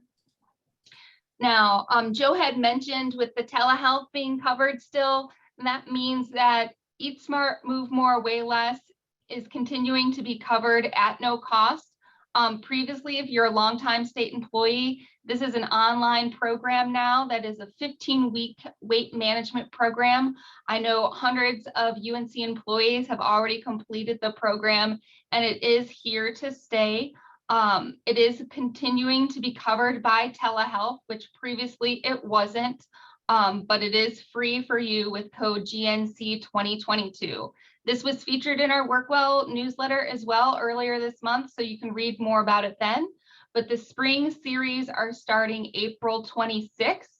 They have Tuesday and Wednesday sessions available in the evenings as well in the afternoons, and they're hour-long weekly meetings for 15 weeks to help you get on track to your weight loss and physical activity goals. Speaking of which, I'm very happy to report we're about 3 weeks into the Miles for Wellness Challenge that's hosted by the State Office of Human Resources twice a year. This challenge will continue through May 8th, and it's touring the Northern Capitals this spring. UNC has 39 teams participating again. This matches our participation in fall of 2020 and more. We have more teams participating than all other universities combined, with our biggest competitor being UNC Charlotte with 16 teams, followed by NC State University with 11 teams. Other universities participating are UNC Asheville, East Carolina University, Appalachian State University, as well as the system office. So good luck to everyone who is competing in the Miles for Wellness Challenge. I look forward to sharing those results with you in May. And then May is, just to get on your radar, May is Mental Health Awareness Month. So I did want to remind everyone that there are virtual meditation sessions that happen every single Monday through the School of Medicine. They are hosted by Dr. Johnny Gherkin, he is a psychiatrist and an associate professor through the School of Medicine. And if you were able to come out and see his session, he did hold a lecture and a brief meditation session for us during our Employee Wellness Day, which was absolutely wonderful. So if you want to participate virtually in his meditation sessions, they're every Monday from 12:15 to 12:45. And you can email him directly at Johnny_Gherkin, and I'll send all that to Katie so you don't have to try to figure that out yourself. And I do want to remind you, if you've not heard already, there is an event on Friday hosted by Arts Everywhere. It's Arts Everywhere Day. You may have seen them at the Employee Wellness Day, and they were over there in a well-lit spot having people color postcards, and it was wonderful. The postcards are going to be displayed all day on Friday, and there's going to be a collective big campus scream in front of the Polk Place. I'm sure you'll hear it in the South Building, and that will be at 12:20 p.m. on Friday. So if you're able to come out, I encourage you to go out and visit Arts Everywhere. If you did not have an opportunity to complete your postcard, you can take that to them on the 8th and it will be displayed on the wall for all to see. No judgment with your artistic ability. It's just an outlet to express what everyone's gone through over the past 2 years. And then before I leave you today, the discounts that were highlighted this month in the newsletter were a savings of up to $19 per ticket on the NC Courage Challenge Cup home game, which is our local women's soccer team. That is Saturday, April 23rd at 1 p.m. So UNC employees can receive a special discount for those tickets. And then as we begin traveling again with the warm weather, today it's beautiful. Just know that you can receive a variety of travel discounts through your Working Advantage discount program. That includes discounts off the airline tickets, hotels, rental cars, and theme parks. So do encourage you to check out your Working Advantage discounts, and I will send that all to Katie. Questions for me? Questions for Jessica or really for Becky, Joe, Link, etc. I know there's been a few questions answered in the chat already, but any folks have questions for our fabulous HR team today? A big congratulations to Jessica, because I know she put in a lot of hard work on that fair. Round of applause. Thank you, Arlene. Other questions? And thank you, Link, for doing that advocacy work, and Becky as well. I think it's really important that we put some pressure on the system to try and update those ranges, even though we know they're probably holding off in the hopes of implementing the new career banding system, but we are in need of a change sooner rather than later. So we appreciate your advocacy there. Yeah, Katie, on that point, that's exactly right. I think that's been why they've been so resistant to trying to getting behind adjusting the ranges, but it's killing us. And yeah. We continue to push. System office continues to push, and hopefully we'll see some movement on it. But so far, we have not been successful. Well, we're also carrying forward that advocacy at the staff assembly level, and we're putting some pressure on Matt Brody and his team as well. So all we can do is continue asking. So thank you. Shayna, your hand's up.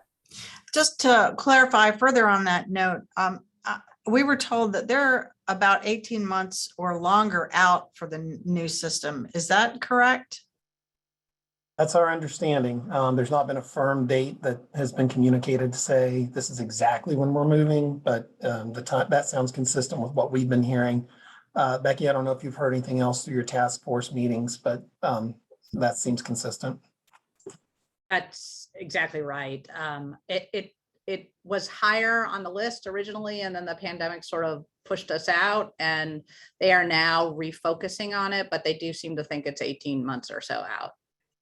And at this point in time, we keep sort of asking, like, okay, can we have some details of what happened in those 18 months? So like, how do we start planning for this? What are some things that we can do to prepare our community? And we just haven't gotten enough focus from the State Office of Human Resources just yet on that, but we're asking. Thank you. Yep. Thanks, folks. Any other questions for HR?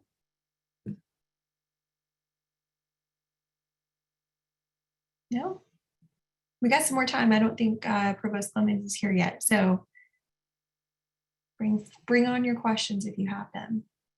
Mine's less of a question, more of an analysis of what we were just talking about. We had a guest speaker, I believe either the last full body or maybe it was an executive group meeting, but they were talking about how there's also another issue at the system level that a lot of the smaller universities are not necessarily on the same page with UNC-Chapel Hill, mostly because like we're a much more expensive area, so the cost of living is a lot higher than it is in certain other university affiliated groups, so that some of them are having difficulty keeping up with the pay band where we're pushing it out to the front. Is that accurate? Is that something that needs to be addressed at a more university system-wide kind of discussion? Because I can understand that, like, you know, here in Charlotte, yeah, you've got really expensive cost of living, maybe even in Nashville, but some of the smaller places may not have the same kind of cost of living. And I've been hearing stories about having difficulty hiring professors and TAs and staff. Yeah, so it's a really good question. And it plays itself out in a couple of different ways. On the EHRA roles in the IRIT and the tier 2 positions, we've had delegated authority as a campus to set our own ranges up until now. That's going to change under the new policy. The system office will take that over. And we, together with state, have been saying, we have some different needs than some of the other campuses. We need to make sure that we still have some range variance. Of course, the system office can proffer a little bit more authority to us than on EHRA roles than they can on SHRA roles. On the SHRA positions, we are pushing toward the top. There are campuses that are having a hard time, but the ranges tend to be broad enough that what I am hearing is they're having a much harder time getting people to market rate because they don't have the money to get to market rate. It's not that they can't get them to the lowest end of the ranges. It's just they can't get them to market rate. So when we talk about the desire to get to market rate or beyond, that's where the issue is. So it's not really that they're not getting people into the ranges, it's that they don't have the funds to get them all the way up. But that is a concern as we migrate to a new banding system. Are they broad enough that they address the needs of places like ours? Some of it is related to market, but some of it's also related to size and scope. So there are some SHRA roles where the groups, the people in those roles are just servicing larger numbers of people than they would be at a Western Carolina or elsewhere. So some of it's about market and some of it's about size and scope of duty. But that is part of the conversation that we will advocate for. And there are a couple of groups that the system is engaging, our HR Council standard group of CHROs across the system, and then a handful of others of us on some smaller groups to sort of think about ways that we might influence the discussions associated with that. Great, thanks, Becky. Thank you. Appreciate that. Yep. All right, a huge thank you to our whole HR team. We will send out those wellness updates as always to the listserv. I would like to welcome Provost Clemens to the call. Thank you for being with us today for our roundtable session where we hear from the Chancellor and/or Provost on administration updates and then have the opportunity to answer or ask our questions and for him to ask questions of us as well. That goes both ways. So welcome, Chris. Thanks for being here. Thanks for having me. Katie, if you'd like, I can give some short updates on things that might be of interest, and then I'll take questions. I don't have a whole lot, and these are the same things that I'll be covering at the faculty council meeting on Friday. Our transition team is still working hard on making sure that we open as many access channels to this office as possible. We're being thoughtful about how to make really permanent, not just through the transition team and the emails that we've been receiving with recommendations, but in a way that institutionalizes more points of access, especially for staff, into this office. So we will come out with a reorganization plan and hopefully some permanent access points. So these may be to committees that exist already in some cases, because I know the chancellor has committees, but we need to hear what the chancellor hears over here too, and not just assume that information is always passed freely between various points. So we're just looking at how to make sure that happens. We will shortly be putting forward the approvals for some new positions. I had talked about this vice provost for faculty advancement and success. This is somebody who would replace part of what Ron is doing, but also allow us to expand in new directions around success and leadership for mostly faculty, but I think also we'll be looking at how to be more intentional about nominations for staff and students to make sure people are recognized for what they do. This person would sit on the HSAC and the APT committee, which is something Ron is currently covering. We will then get a cohort of faculty fellows in here who will work in the provost office, getting leadership training at the provost level under this new faculty advancement and success vice provost. So that's kind of that's part of the plan, and we'll have a new org chart that we'll shop here in the next couple months. There's a lot of searches going on. I've been meeting with the candidates under Joseph Jordan's leadership. You may know directors for the American Indian Center and the Women's Center are being hired. So I met with those candidates. I think we're done with interviews. So those should be wrapping up in the next few weeks. Dr. Jordan has also just announced the search for the new director of the Stone Center, which is his replacement. So that process is just starting. So I think if you have nominations to make, there was a call that went out for nominations, please do so. We are interviewing candidates now for the Dean of the College, College of Arts and Sciences, and the School of Public Health. We finished the nursing school search. We have an offer out and accepted, but we haven't made the announcement. So we will be getting a new dean there. We just are wrapping up some of the paperwork, making sure we have everything in order. We are still in negotiations with a very strong candidate for the Adams School of Dentistry. The candidate is a great negotiator, I will say that. And so we are making sure that we set the dean up for success there before we ink a deal. The search committee has been formed for the School of Government search, and we're about to finish forming the search committee for the librarian search. So I do spend a lot, I feel like I spend a lot of time interviewing candidates where we are right now at this moment in time, but it's a pleasure to do it. And I'll say, as we always have at Carolina, we are getting very good, very strong candidate pools. We're engaging as much of the campus as we can in the process, and we've had good engagement.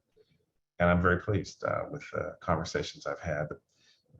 It's always interesting to have folks come with outside perspectives and be able to engage them around questions here and get their perspectives as part of this process. We're also interviewing the nominees for the academic lead of the new School of Data Science. So that's another process that's underway. You may get questions about the future of the tents. It is springtime.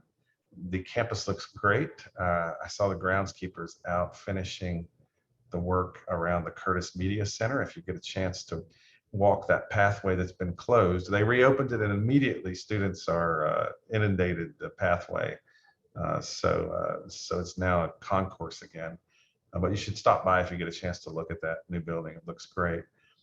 The undergraduate students, the Student Senate, passed a resolution last week, 103-377, calling for the removal of the tent on Polk Place and the restoration of the green space, which is kind of, as you know, a beach for many of our students in the summer. So I'm pleased to announce that that facilities and the tent builders and disassemblers will come after graduation, and the tents are going to be removed from campus. I hope that means the COVID era is still drawing down, but we will get back to green space, and that'll be restored. And the vista between South Building and Wilson Library on Polk Place will be reopened shortly after graduation. So, I'll take this opportunity to thank you all for your hard work along every dimension of the university. And I'll stop and take questions from you about whatever, if I can answer them, whatever you want to ask. If I know an answer, or we can engage in conversations if you have advice that I should be listening to. Great, thanks, Chris. I know there's several questions from folks. I wanted to start us out with a question that I had. So you mentioned a new org chart for the provost's office as you take up the role. I just was hoping maybe you could provide some clarity for us. From what I understand, and correct me if I'm wrong on this, that there is a new interim chief administrative officer that's going to be taking on some of the administrative things. And I think that's Tom Shanahan. Is that correct? Yeah, now that actually falls under the Chancellor's Office org chart. But yes, Tom Shanahan is going to be interim. Can you kind of help clarify kind of the distinction there and the kind of like breakdown of like what everyone is going to be doing now? I think you've had some time in this role to figure that out for yourself, and it'd be great to hear from you on kind of what that's looking like. Yeah, I mean, I can be specific about some of the stuff that's going on. In our office, the essential change is we've had Ron Strauss as the executive vice provost, handling a very broad set of matters. Perhaps one could argue too broad. So Amy Locklear-Hertel, who is now replacing him, and he's going to be here through June in the transition, is taking on part of that, but also expanding in some new directions that he didn't do around leadership and faculty HR, really. And then the new vice provost will be a senior rank tenured faculty so that they can take over Ron's role in the appointment, promotion, and tenure committee. And hopefully on the health affairs side, the health affairs promotions committee, HSAC. So that's the main change in our office. There'll be some moving of people. We'll sort people out between those two leads. And then we are talking about the Center for Faculty Excellence being raised in prominence and maybe becoming a vice provost level office, because we're expanding the scope of what they do. It turns out many of the things I've been saying about faculty leadership, they've already in some cases in pilot form using grants. They have an advanced grant for developing mentorship skills, especially in women faculty. But what works in that context will work for all faculty. So we're talking about taking some of the skills and programs they've developed and expanding their scope and maybe expanding the office's reach. So that's the kind of my office part, provost part. Tom Shanahan is working on a variety of administrative matters that have fallen through the cracks, if you like, but need attention. These are things like affiliation agreements between the medical school and the main campus affiliation of the university, basically, not the medical school, but the hospital and the main campus. Affiliation agreements between the hospital and the dental school. There's a whole lot of, I don't want to call it just legal work, but legal and administrative things that, if you do them right, make our life easier. And by not doing them intentionally and thoughtfully over time, we've made a lot of things very difficult that he can clean up. So he's looking broadly at delegated authorities, just as we're doing in this office for the whole university, trying to decide who the decision makers are for the key big questions that come to us, and making sure that everyone is understanding what lives at their desk. Because I think one of the complaints you hear is I ask questions or things need approval and they take forever, because sometimes no one knows which office has the final approval or whether the process is one that we fully have a standard operating procedure for. So that's what Tom is doing, is trying to clean up some of this and make it visible. So I think that's the main effort going on there. Great, that's helpful. I mean, I just had heard through the grapevine that he was appointed to this role, and I don't think anybody really was made aware of that. So I think it'd be helpful for kind of, transparency's sake, that it be announced kind of what his new role is. I think it was put in place as a kind of trial run, and that's probably why it wasn't announced. But I'll take your point, and I will pass that on to Kevin. I think Kevin will want to hear that, and then it'll be up to him to figure out how to frame that announcement to the campus. But thanks. And I know a lot, like I said, a lot of that is still being worked out as you're coming into this role and things are kind of shifting and changing. But we would appreciate some of that transparency. Well, I think that's exactly the kind of thing I want to hear from you in this forum.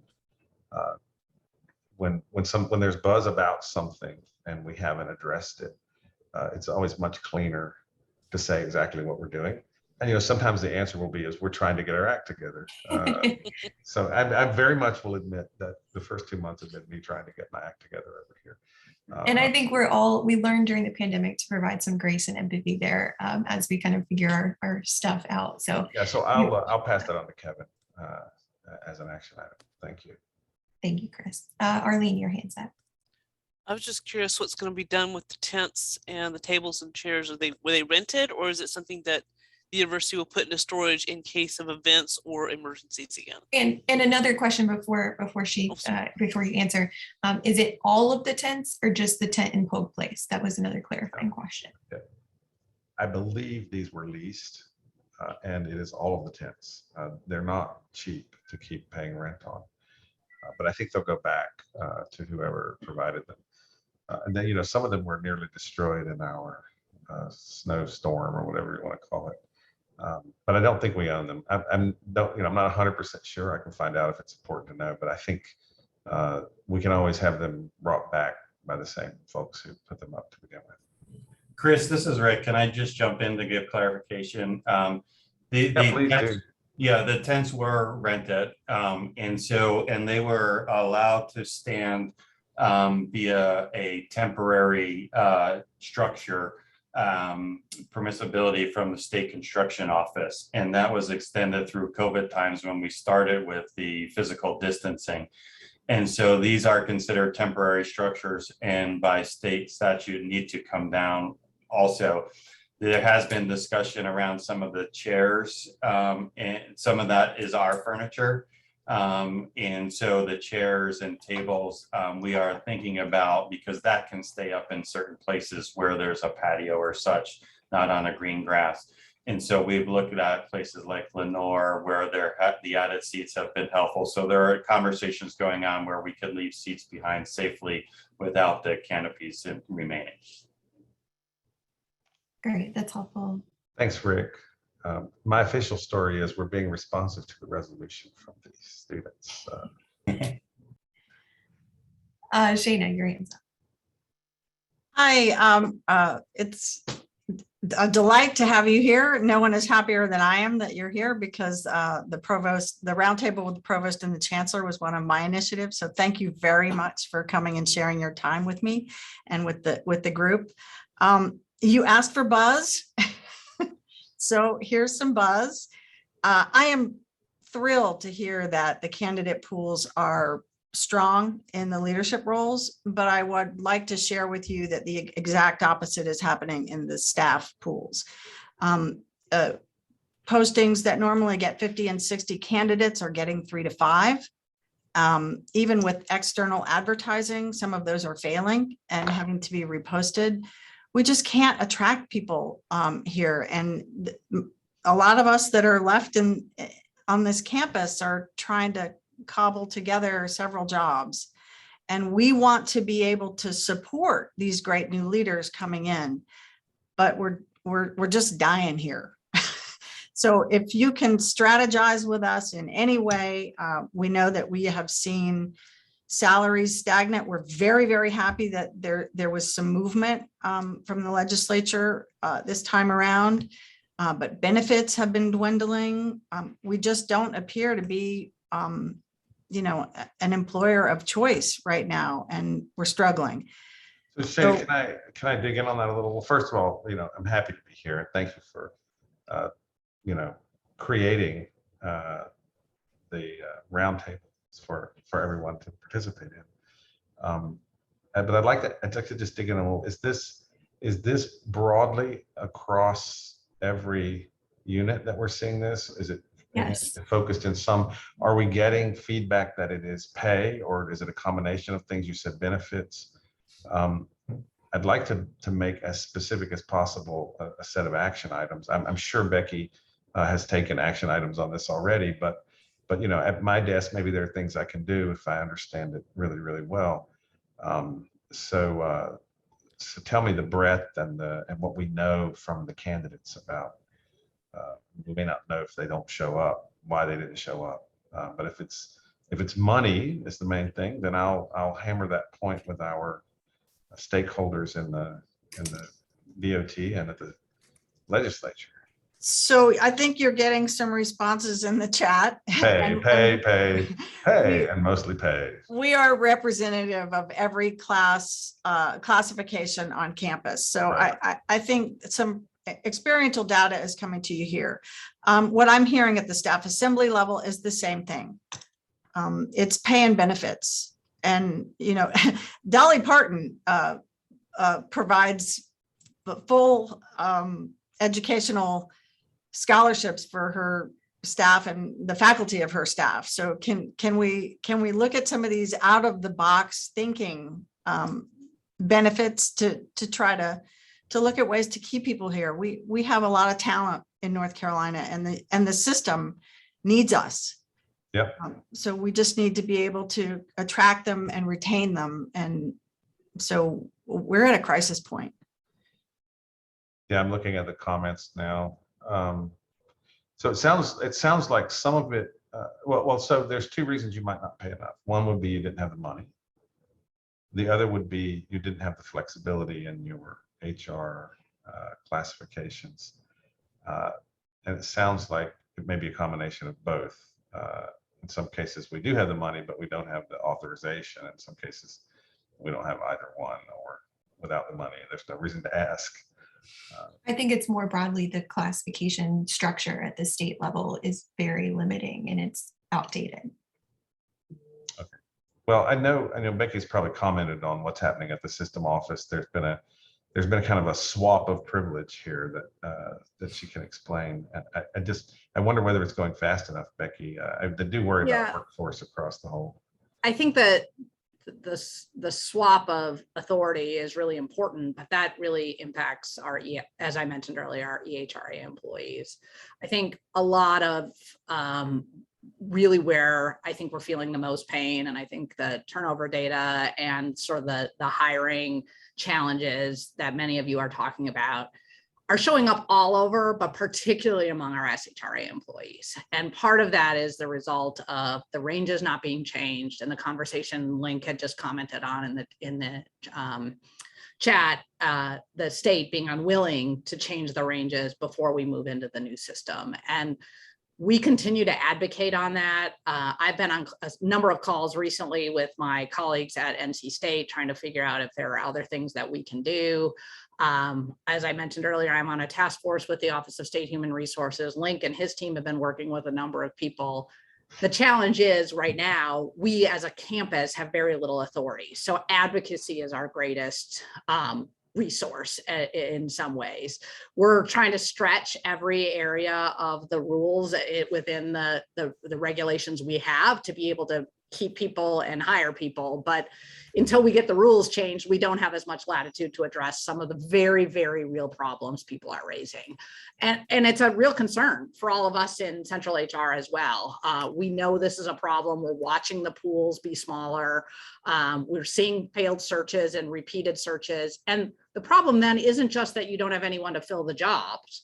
It's that the impact is on the people who are here. You're doing more work, you're serving on search committees multiple times.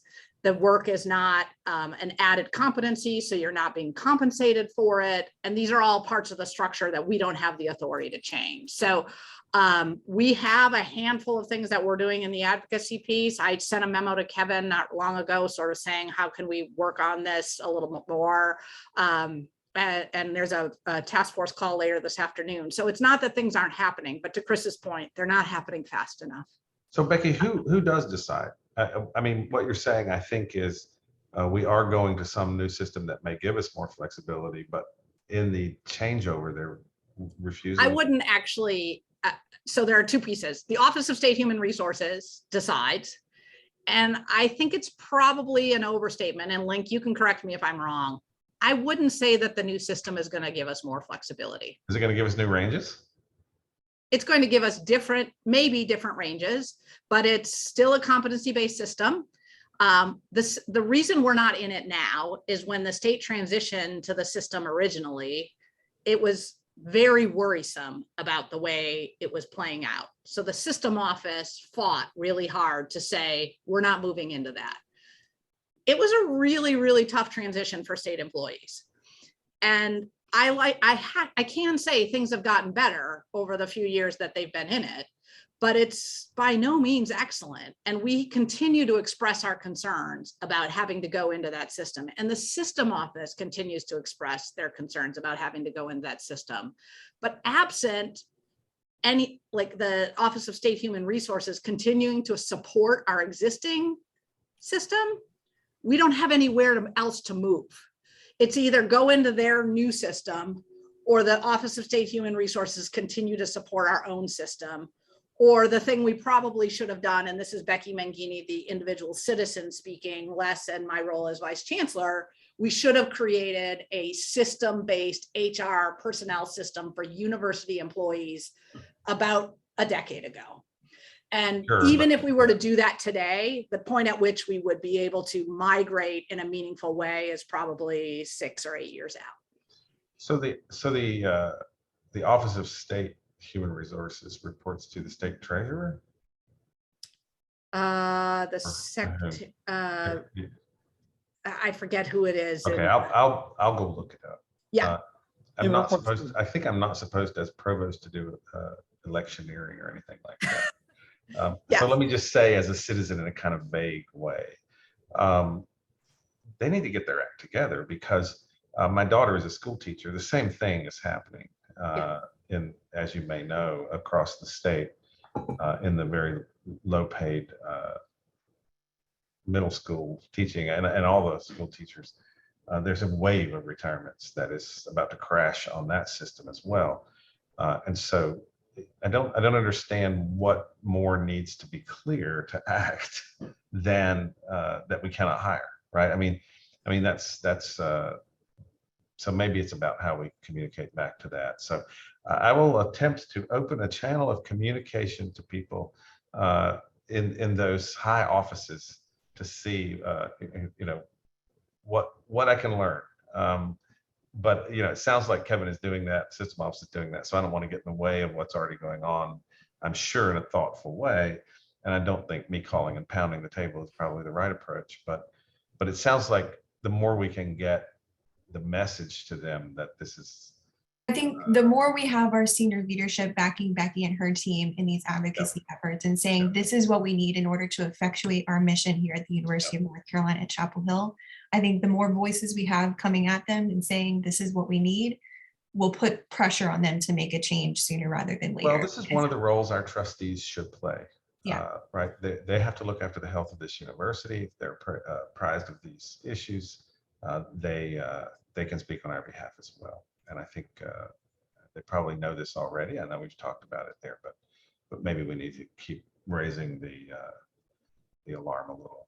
And you should also know that one of the things we're talking to the task force about is if we cannot move ranges before we move into this new structure, could we get the capacity to do one-time bonus payments so that employees will still realize some dollars in their pockets? They may not be base adjustments, but we could at least have some authority to do some one-time adjustments now while we wait for the arrival of the new system.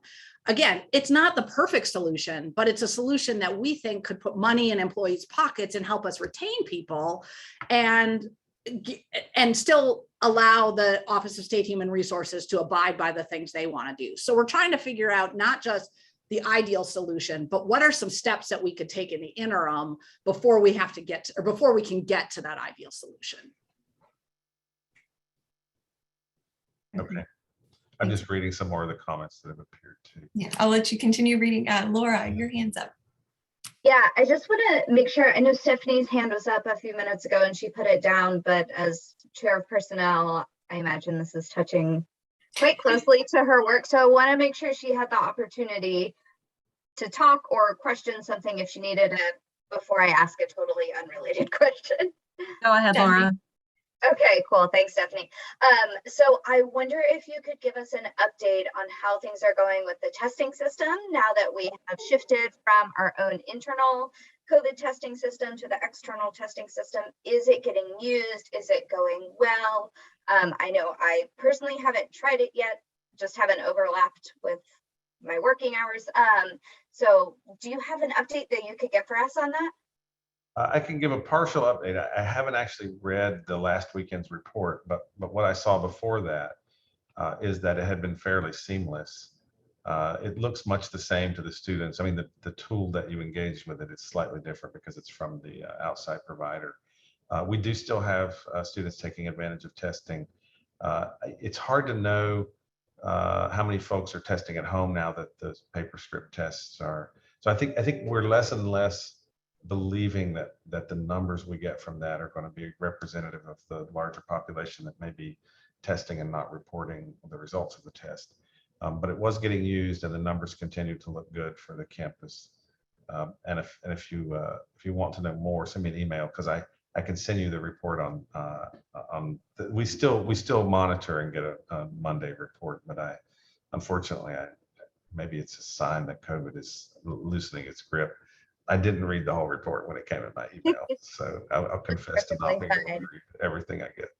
No, that's helpful, and thank you for sharing that. And I just wonder too, if you know, I think we're all really hoping for COVID to loosen its grip.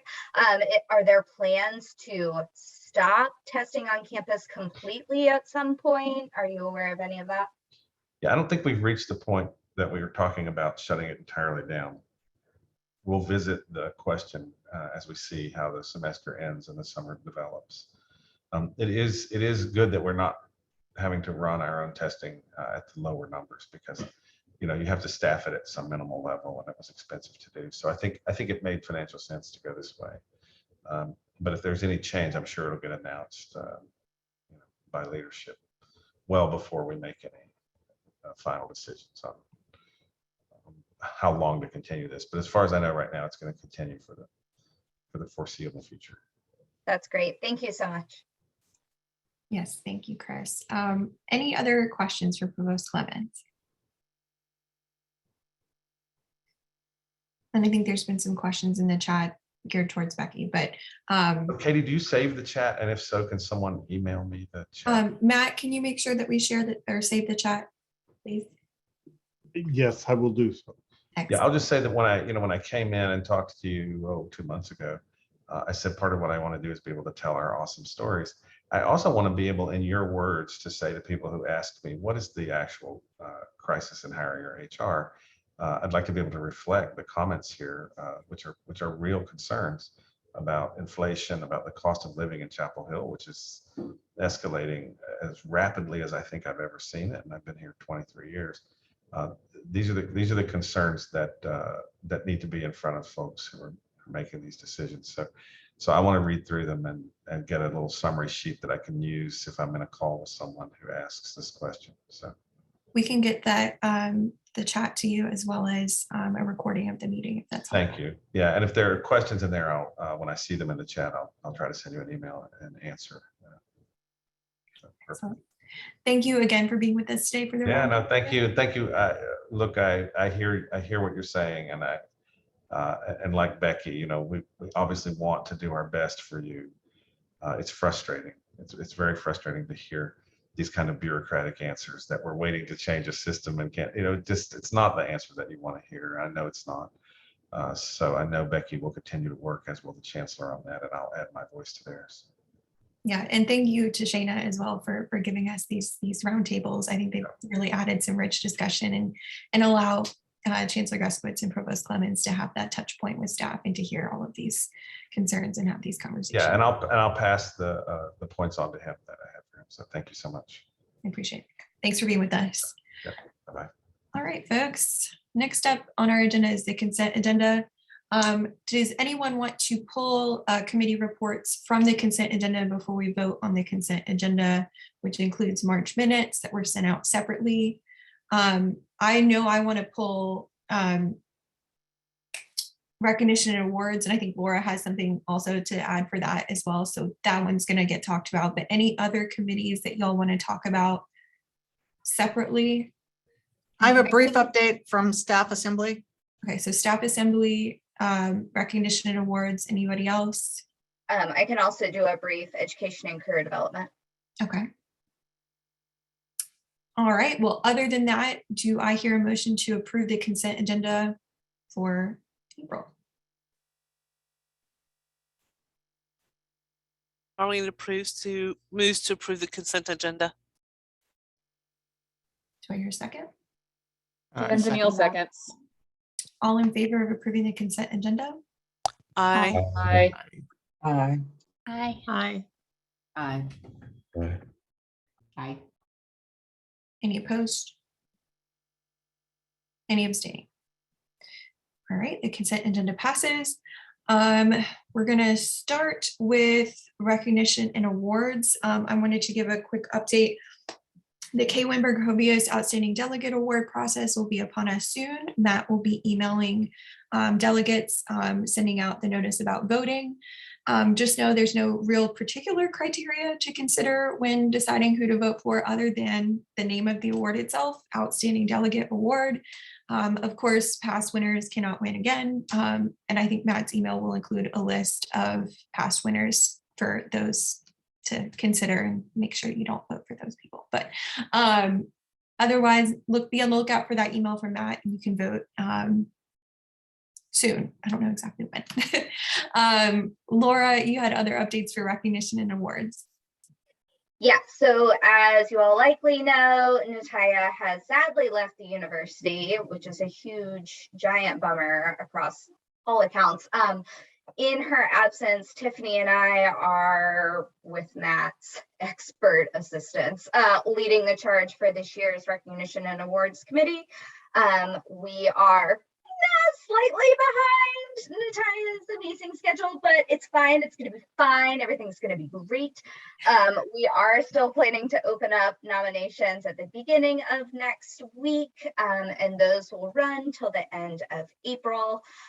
We are looking for folks who are willing to read these outstanding nominations, who would be willing to review and advocate for who they think should be selected. So if this is something that you are interested in doing, the time commitment is hard to say. It's based off of how many nominations that we get, but the week that we're looking at reviewing these nominations is the first week of May.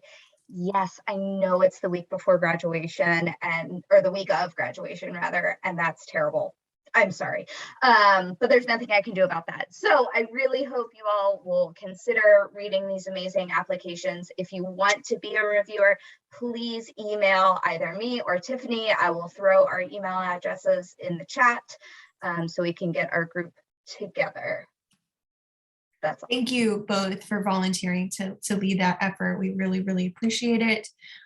Please volunteer to help Laura and Tiffany out to process all of those nominations and work through that, given we've lost Nataya, our fearless leader, on the many years has taken on the recognition and awards front. So we will miss her, but Tiffany and Laura have got this.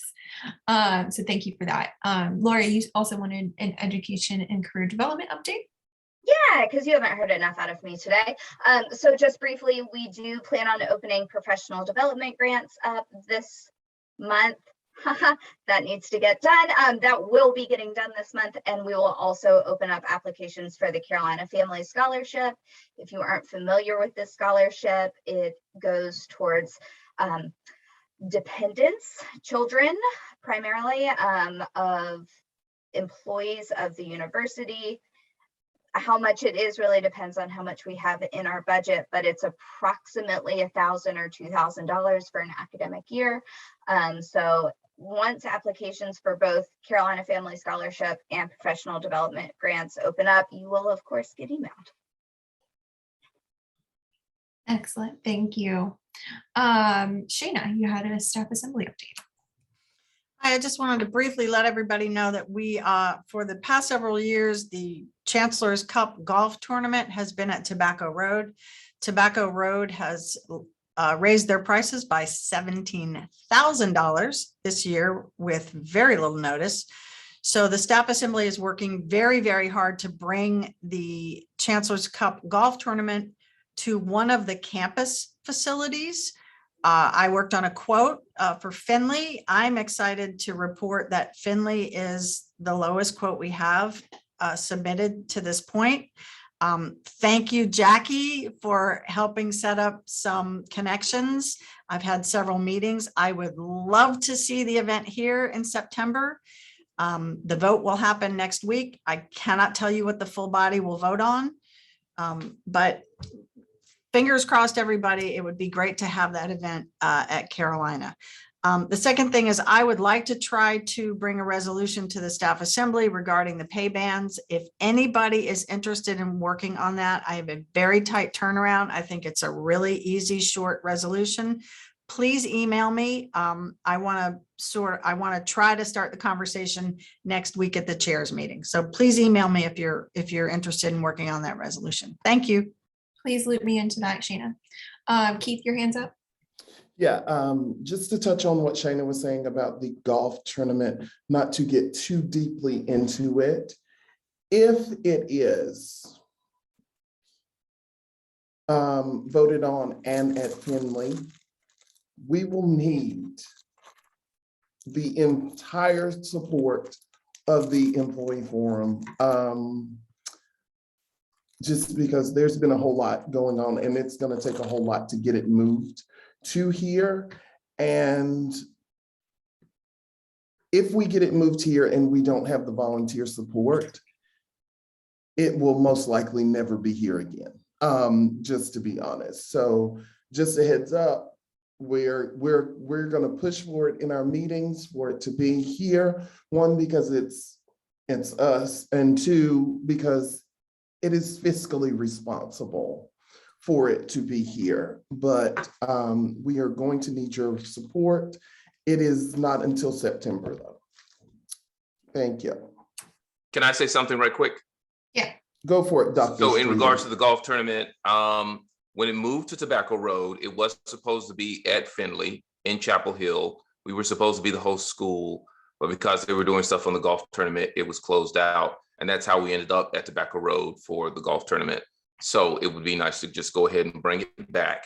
And then the other thing in regards to volunteers, it is considered work time, or you can get off to participate in it.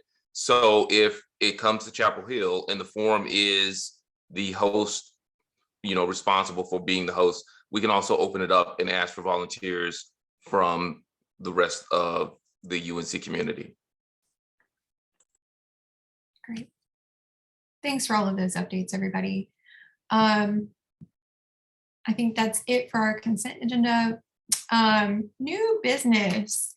Oh, other things have been popping up in the chat as related to committee updates. So please feel free to read through the chat on some other updates.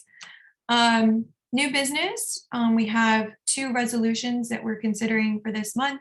Resolution 22-02, addressing serious retention, morale, and resource problems in university housekeeping services. This is our second reading of that. We read the first one in March.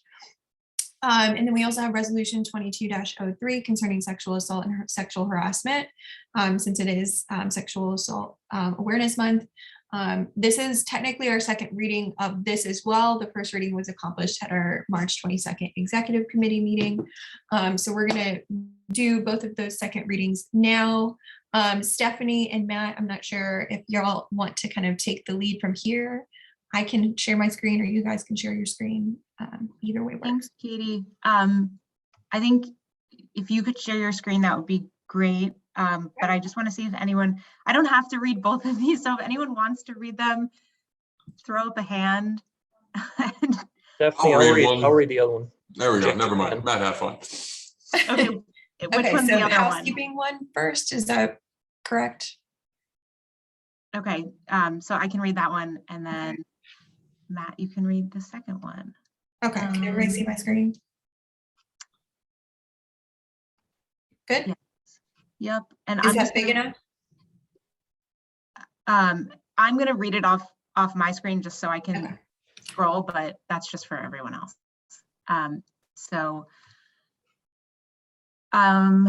And Matt Banks, I just want to confirm the resolution posted on the site is the same as this, right? Yes, I posted this updated version last week. Okay, here we go. Draft resolution 2202, resolution addressing serious retention, morale, and resource problems in university housekeeping services. Resolution of the Employee Forum, the University of North Carolina at Chapel Hill, April 6, 2022. Whereas housekeeping services, housekeeping staff are critical for providing a professional, clean, safe, and sanitary environment for the entire UNC-Chapel Hill community in support of the university's teaching, research, and public service mission. And whereas current housekeeping employees feel overworked, underpaid, under-resourced, and underappreciated for the work they do to keep the university safe. And whereas housekeeping has experienced chronic understaffing, including in the years before the COVID-19 pandemic. And whereas the persistent staffing shortages require remaining housekeeping zone managers and other staff to cover the workload of those who have left, resulting in single staff members covering the workload of 4 housekeepers.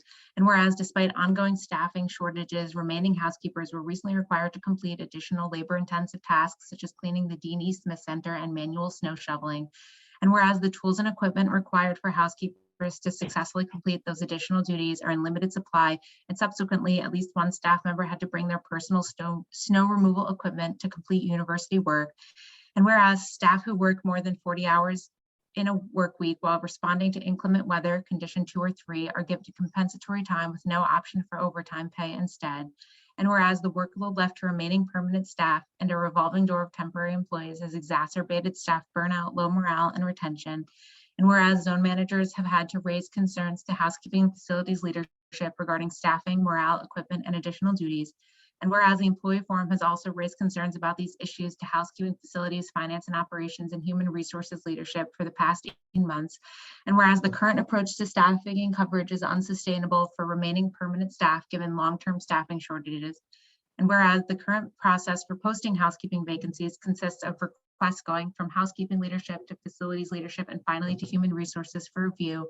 And whereas housekeeping facilities leadership continue to post primarily temporary housekeeping positions, even though the UNC system and state of North Carolina have lifted the temporary quote unquote freeze on hiring permanent employees. And whereas despite the efforts of facilities and human resources leadership, the ongoing efforts to recruit, hire, and retain housekeeping staff fail to address the scale and scope of the problem.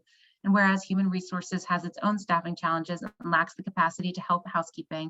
And whereas the employee forum is concerned there's a disconnect between frontline housekeeping employees and the chancellor and provost regarding the current situation in housekeeping. Now, therefore, be it resolved that the employee forum calls on the chancellor to 1, facilitate separate small group meetings with frontline housekeeping staff and zone managers with a mutually agreed upon facilitator in a safe, welcoming, and non-intimidating environment. 2, give housekeeping staff who work more than 40 hours in a work week while responding to inclement weather, condition 2 or 3, the option to choose either overtime pay or compensatory time. 3, ensure that housekeeping are only assigned additional housekeeping duties for which they have appropriate and adequate resources. 4, direct the leaders of housekeeping in coordination with facilities, finance and operations, and human resources to develop and implement a new plan by July 1st, 2022 to recruit, hire, and retain permanent employees to fill housekeeping vacancies. 5, fully fund and staff the housekeeping facilities and human resources teams to empower those units to implement the new plan.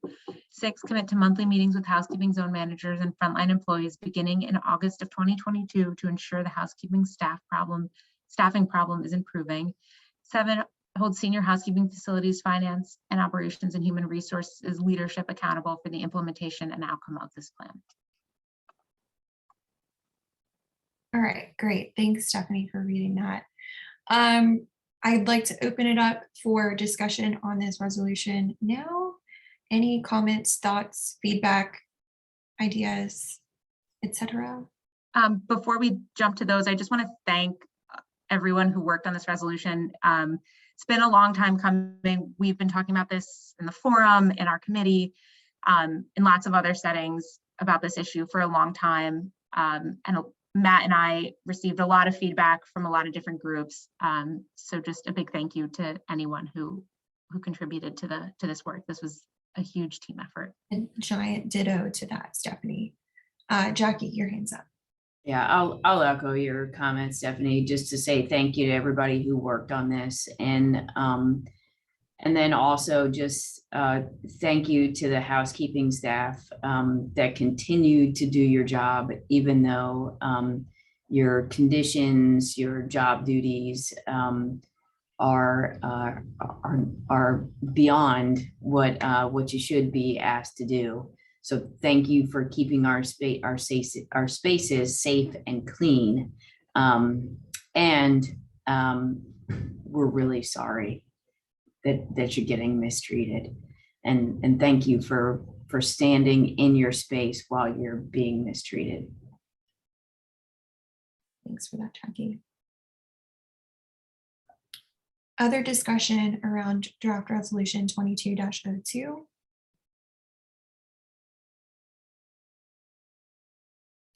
Otherwise, do I hear a motion to vote on passing resolution 22-02? I so move. A second.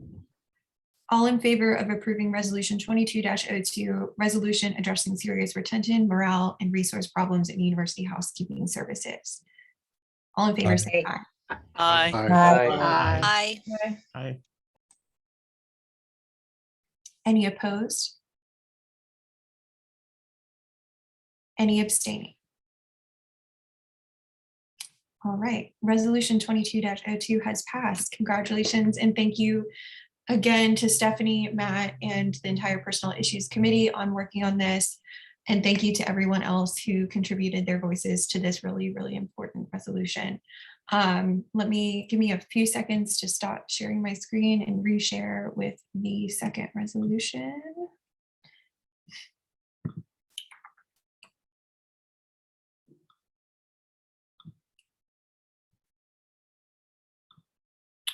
All right. Okay, Matt, are you planning to read? Yeah. Okay. Hi. So this is Resolution 22-03 concerning sexual assault and sexual harassment. Whereas it is the mission of the UNC-Chapel Hill Employee Forum to address constructively the concerns of UNC-CH employees and to continually improve the quality of life at UNC-Chapel Hill for its students, faculty, and employees through mutual understanding, recognition of employee contributions, and respect for the worth of the individual. And whereas the month of April has been designated Sexual Assault Awareness Month in the United States, with the goal of raising public awareness about sexual assault and educating communities and individuals on how to prevent sexual assault. And whereas sexual assault is having or attempting to have sexual contact with another individual without consent, and sexual harassment is unwelcome sexual advances, requests for sexual favors, and other verbal or physical harassment of a sexual nature or offensive remarks about a person's sex. Whereas members of the UNC-Chapel Hill campus community are primary or secondary victims/survivors of sexual assault and sexual harassment. And whereas sexual assault affects people of all genders, races, abilities, and sexual orientations, but disproportionately affects individuals aged 12 to 34, women, people of color, people with disabilities, and people who identify as lesbian, gay, bisexual, transgender, queer, or questioning and intersex. Whereas sexual assault and sexual harassment have a significant negative impact on our campus climate and undermine progress toward UNC-Chapel Hill's Strategic Plan Initiative 1, Build Our Community Together. And whereas every member of our campus community is entitled to live, learn, and work in an environment that is inclusive and welcoming.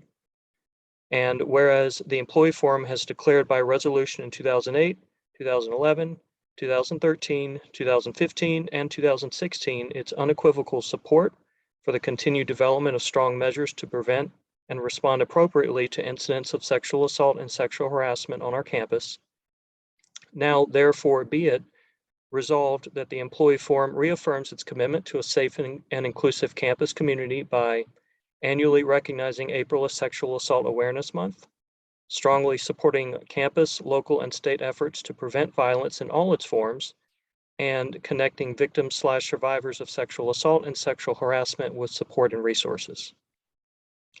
Be it further resolved that the Employee Forum petitions the Equal Opportunity and Compliance Office, the Office of Human Resources, the Office of Diversity and Inclusion, Student Affairs, UNC Police, and University Administration to continue to hold and promote Sexual Assault Awareness Month events, support prevention efforts of the university, including the work of the Violence Prevention Coordinators, the UNC Gender-Based Violence Prevention Advisory Group, and the recommendations contained in the group's Fall 2020 report, support the work of the Gender Violence Services Coordinators and Care for Victims/Survivors, assess the campus climate around issues of sexual assault and sexual harassment, including data collected through Clery Act reporting and cases filed with and investigated by the Equal Opportunity Office, make the findings of that assessment public and communicate about those findings, incorporate community feedback to maintain and annually update the university's policies related to gender-based violence and harassment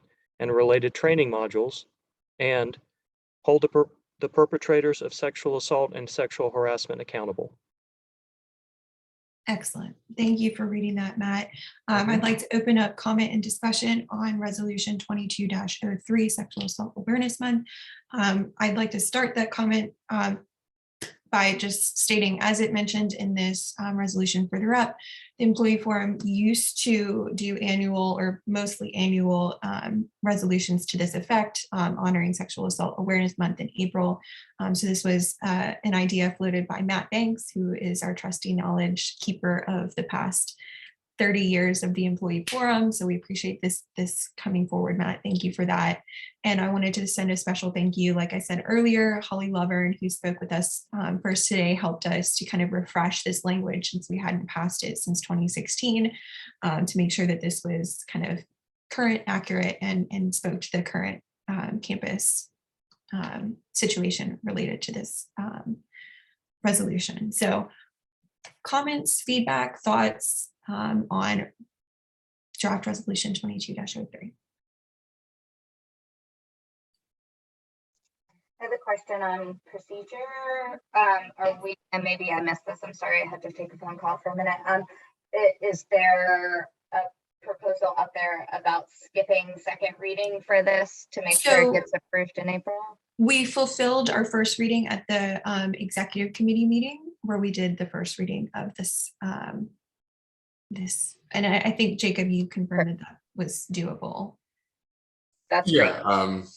yeah, it still has to pass by the standardizations. We still have to get, we have attained a quorum for it to be passed, but the reading is not required that the full body be there, basically, but that it does need to be posted so that the full body can have access to it. So we've met the requirements. And now that we've done a second reading, we are required to have the correct amount of votes. Like I think it's actually 2/3 for resolutions.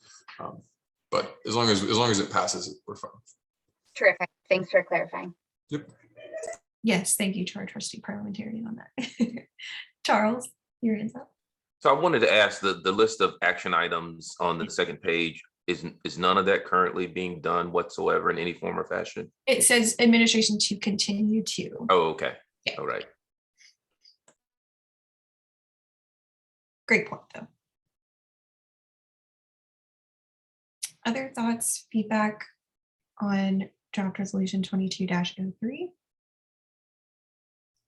Question, is there anything that is not being done that the university should be doing? Matt, in your discussions with Ms. Laverne, did she say anything that she would like to be added to this? No, the addition, I would say the biggest addition was the referencing that fall 2020 report. So I would encourage folks to pull that up and read through that. But there were she didn't bring anything up that she was like, we're not doing this and we desperately need to start doing it. It was more continuing to bring attention to this, ideally every month, every day, but particularly in April. And then having the university leadership continue to hold and promote those events. I'm putting the link in the chat to that report. Thanks, Matt. Anyone else? I've got one other thing. So I don't see it in here, but the now defunct Campus Safety Commission, we had some of these things. You can use that as a reference if you want to beef it up somehow or make reference to it. I can't remember exactly what now because it's been more than a year, but we did have some of these things under our purview and consideration, and it should be some feedback on it should be in our report if the website is still up. If it's not and you're interested, let me know and I'll get that to you. We're glad to make that as a footnote, Charles. If you want to maybe send us an email or send Matt and Stephanie an email with where best to kind of. Okay. All right. I'll do that. Amend that. Yeah.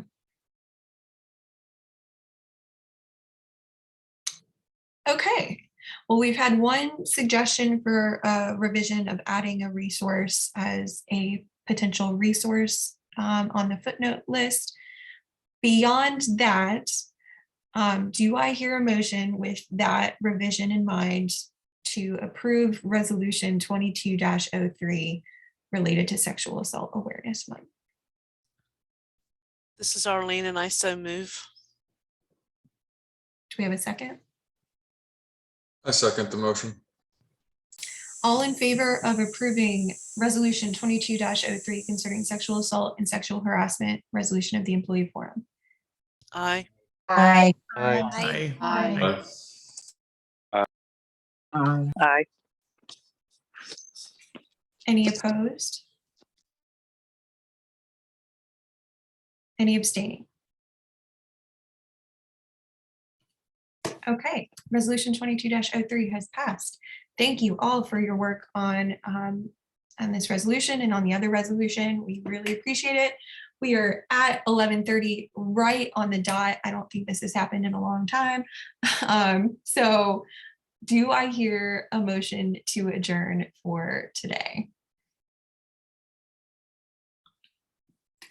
This is Laura Pratt, and I move to adjourn.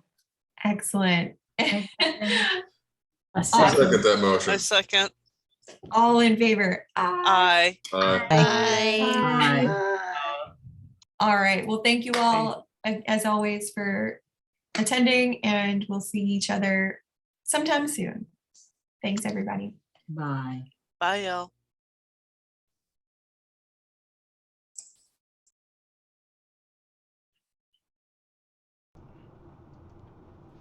Well done, good work. Thanks as always, Matt. I appreciate it. And the provost is asked to pull the chat. Just, I would try and make sure that it's the publicly available chats that were sent to everyone. Yes. So Oh, it you might mean- take some redacting, is all I'm saying. So redact the ones that are sent To private individuals. Okay, I'll do that. And then, Hello, yeah. I just want to say this is Timothy Carville. I was at the meeting all the time. Hi, Tim. I didn't speak up earlier. I was trying to get my microphone unmuted, No and it took a worries. while. But I just want to say I was present today. We are Wonderful. glad to mark you as attending, Timothy. Thank you. Thank you. Wonderful. I hope you're doing well, Tim. Yes. Excellent, excellent. Good to see you, quote unquote. But yeah, so once the recording is ready, Matt, and posted on YouTube, we can send him the link to it, as well as the redacted chat for his reference and having a record of the feedback. Okay, very good, very good. I will do that, and I will I'll work on redacting the chat right now or after lunch, if that's okay. Yeah, that's totally fine. But I would just save it in a Word document, and then you can work on revising it, because it's going to take some time, I would think, for the YouTube to be ready. Yep. So we can maybe email him first thing tomorrow or something. Okay, very good.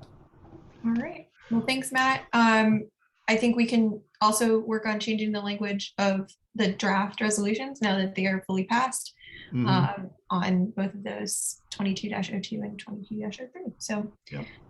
You can update the website for those. That would be great. And I'll transmit them as well, the chancellor. And, awesome. That would be perfect. Thank you, sir. I think there's watermarks on them right now, but have you been sending them to the chancellor just as links to our website? Is that how you've been doing it? I've been sending them as documents. I haven't these watermarked ones I can cut and paste and put it. Yeah. I put it on I'll make sure the watermark is gone. Yeah, I would just make sure the watermark's off of it, but yeah. Awesome. All right. Thanks, Matt. I appreciate it. We'll talk soon. Okay, take care. I'm ending the meeting, Tim. Bye. Bye-bye.